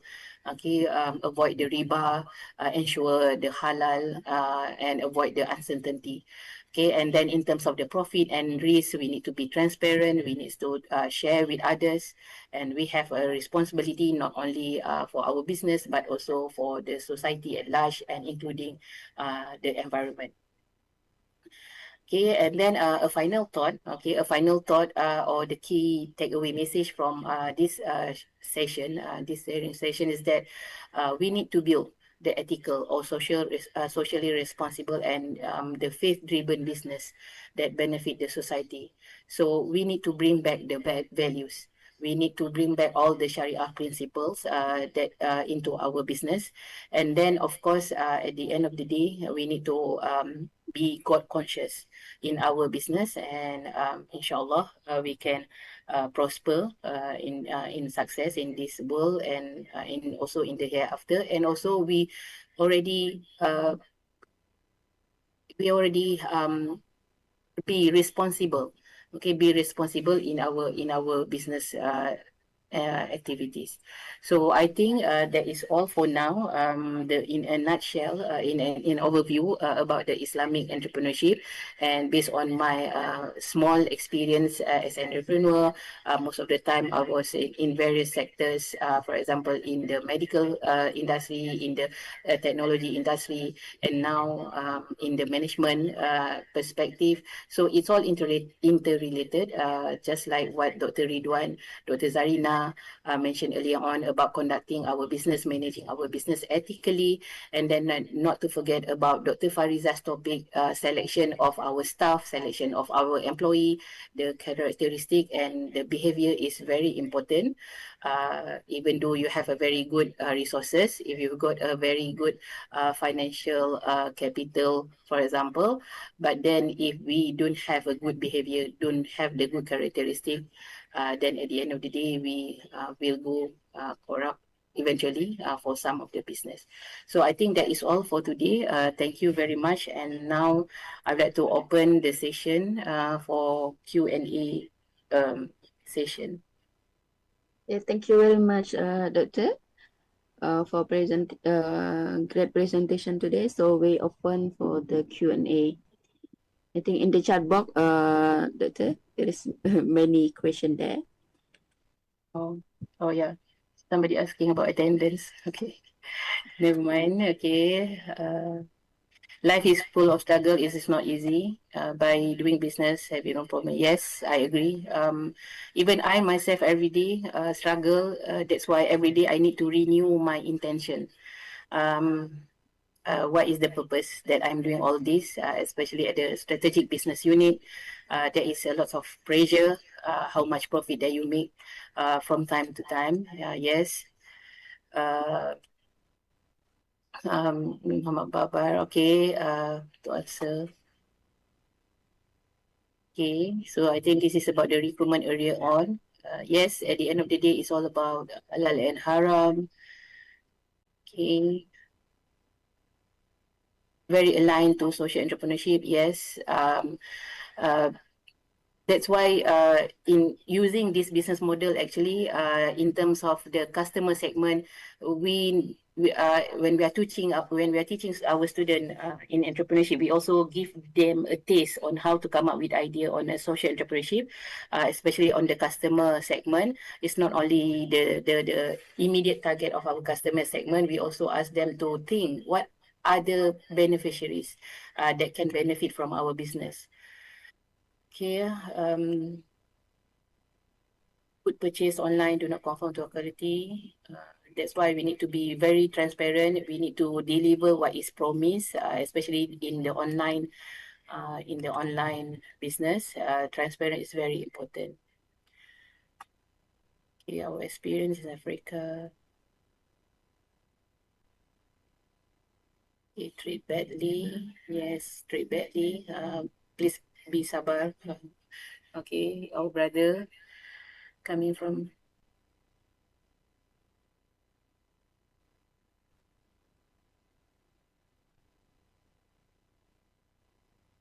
Okay, I'm not hearing. I hope that it's not for everyone.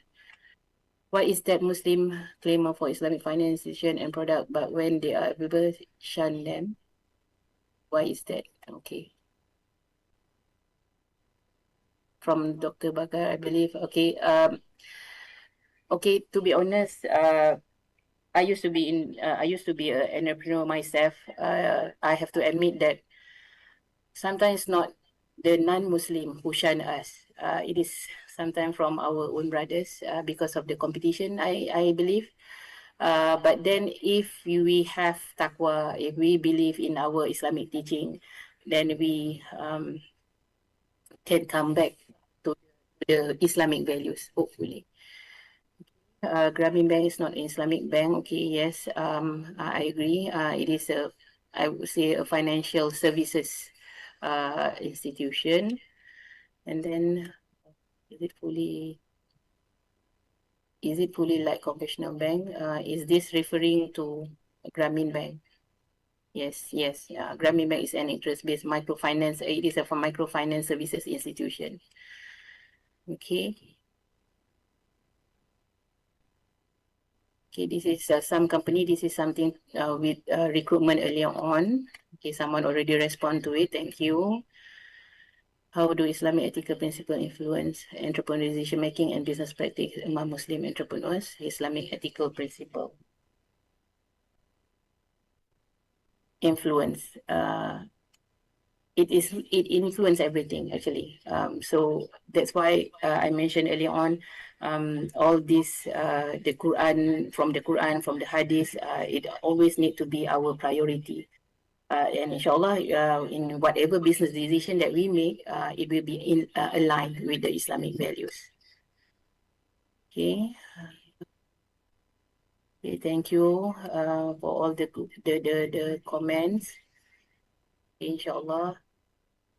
Many banks in our country are fearing risk to have people who beginning business. They use Mudharabah only without using Musharrah.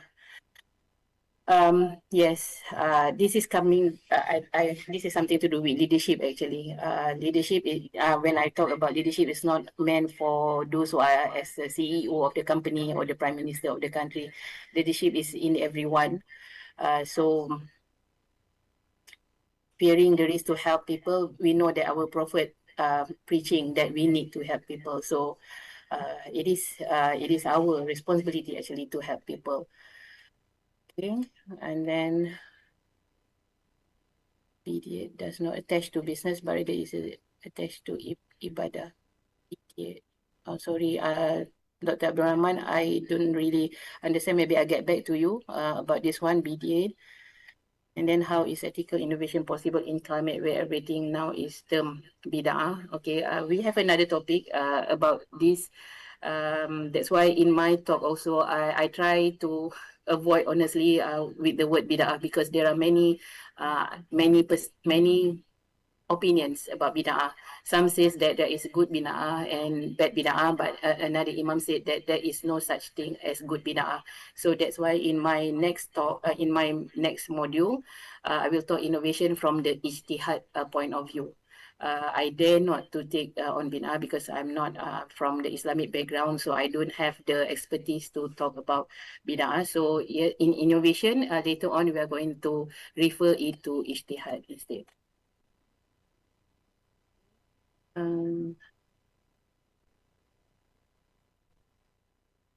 Thanks, Doctor. Okay, is there LLM, compliant LLM for emerging tech? Okay, so there are many terms that I'm not familiar with. So maybe I can get back to you after this, Dr. Farouk. Okay, thank you for the comments. And what is the name of the poor? Yes, thank you to those who helped me to answer this one. Sheikh Sulaiman Araji. Yes. Doctor, there is one participant raised up the hand. Maybe we can. Abu Bakar. Yeah. Dr. Abu Bakar, okay. Yes. You can direct share asking. your question, or you can ask directly through this session. Assalamualaikum. Waalaikumsalam, Doctor. Yeah, please. My question is in relation to taxes and zakat. Is there a way that, or is there a possibility that where taxes are being charged on business owners and individuals, that it could replace the payment of zakat, either in an Islamic country setting or in a conventional country setting? Okay, thanks for question, Doctor. But first of all, I have to admit that I'm not an expert in zakat or finance or tax. There is in Department Economics expertise, but nevertheless, last time, if I'm not mistaken, last month, I participated in one of these workshops with great economists in the country, and also in a workshop actually. So in terms of the tax, I believe that even here in Malaysia, we are still questioning about the whatever the tax system that we have in the country at the moment. So that's why we still need to find an alternative. So I am sorry that I cannot provide a more convincing answer at the moment, because I'm not expert in this field. Maybe I can just get back to you later on, Doctor. But I believe that there are still effort. Okay, at least in Malaysia, there are still many efforts being conducted by all our scholars in Islamic economies to come up with a more Islamic system, tax system that is more Islamic, something like that. Yes. Any more questions? Yeah. I think so, because the topic is very interesting. Mm. There's many question here. Okay, But, all right. Okay, yeah. I'm going too slow, sister.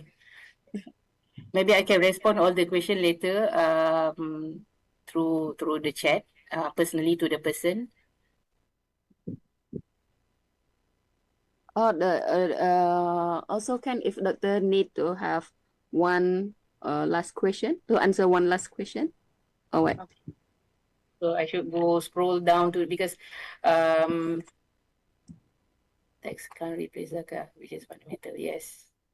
Yeah, that's why. Okay. This is, or do you have any ideas how to make a business decision that usually using interest rate as discount factor? Are there any other discount factor? Or again, I'm not financial expert, so I cannot answer this one. But then in terms of this comment, tax can't replace zakat, which is fundamental pillar of Islam. So this is something that I myself wonder, being a non-financial expert. But I'm also wondering, because last time in some of the country, they even have the ministry for zakat, for example. But then this is in Malaysia, maybe not that easy to implement this one. Yes, I agree that taxes cannot simply replace the zakat.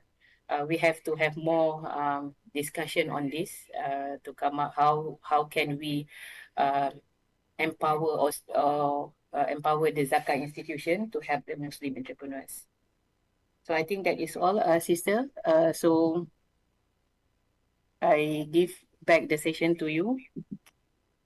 Thank you very much, Doctor, for very wonderful sharing, insightfulness, and then hopefully we will listen from you from the next session, inshallah. And the rest of the question, inshallah, if we have time for the next session, inshallah, Doctor, maybe you can repeat the question if the question doesn't answer yet. Okay. So the slide, don't worry. The slide already, Doctor already given to me.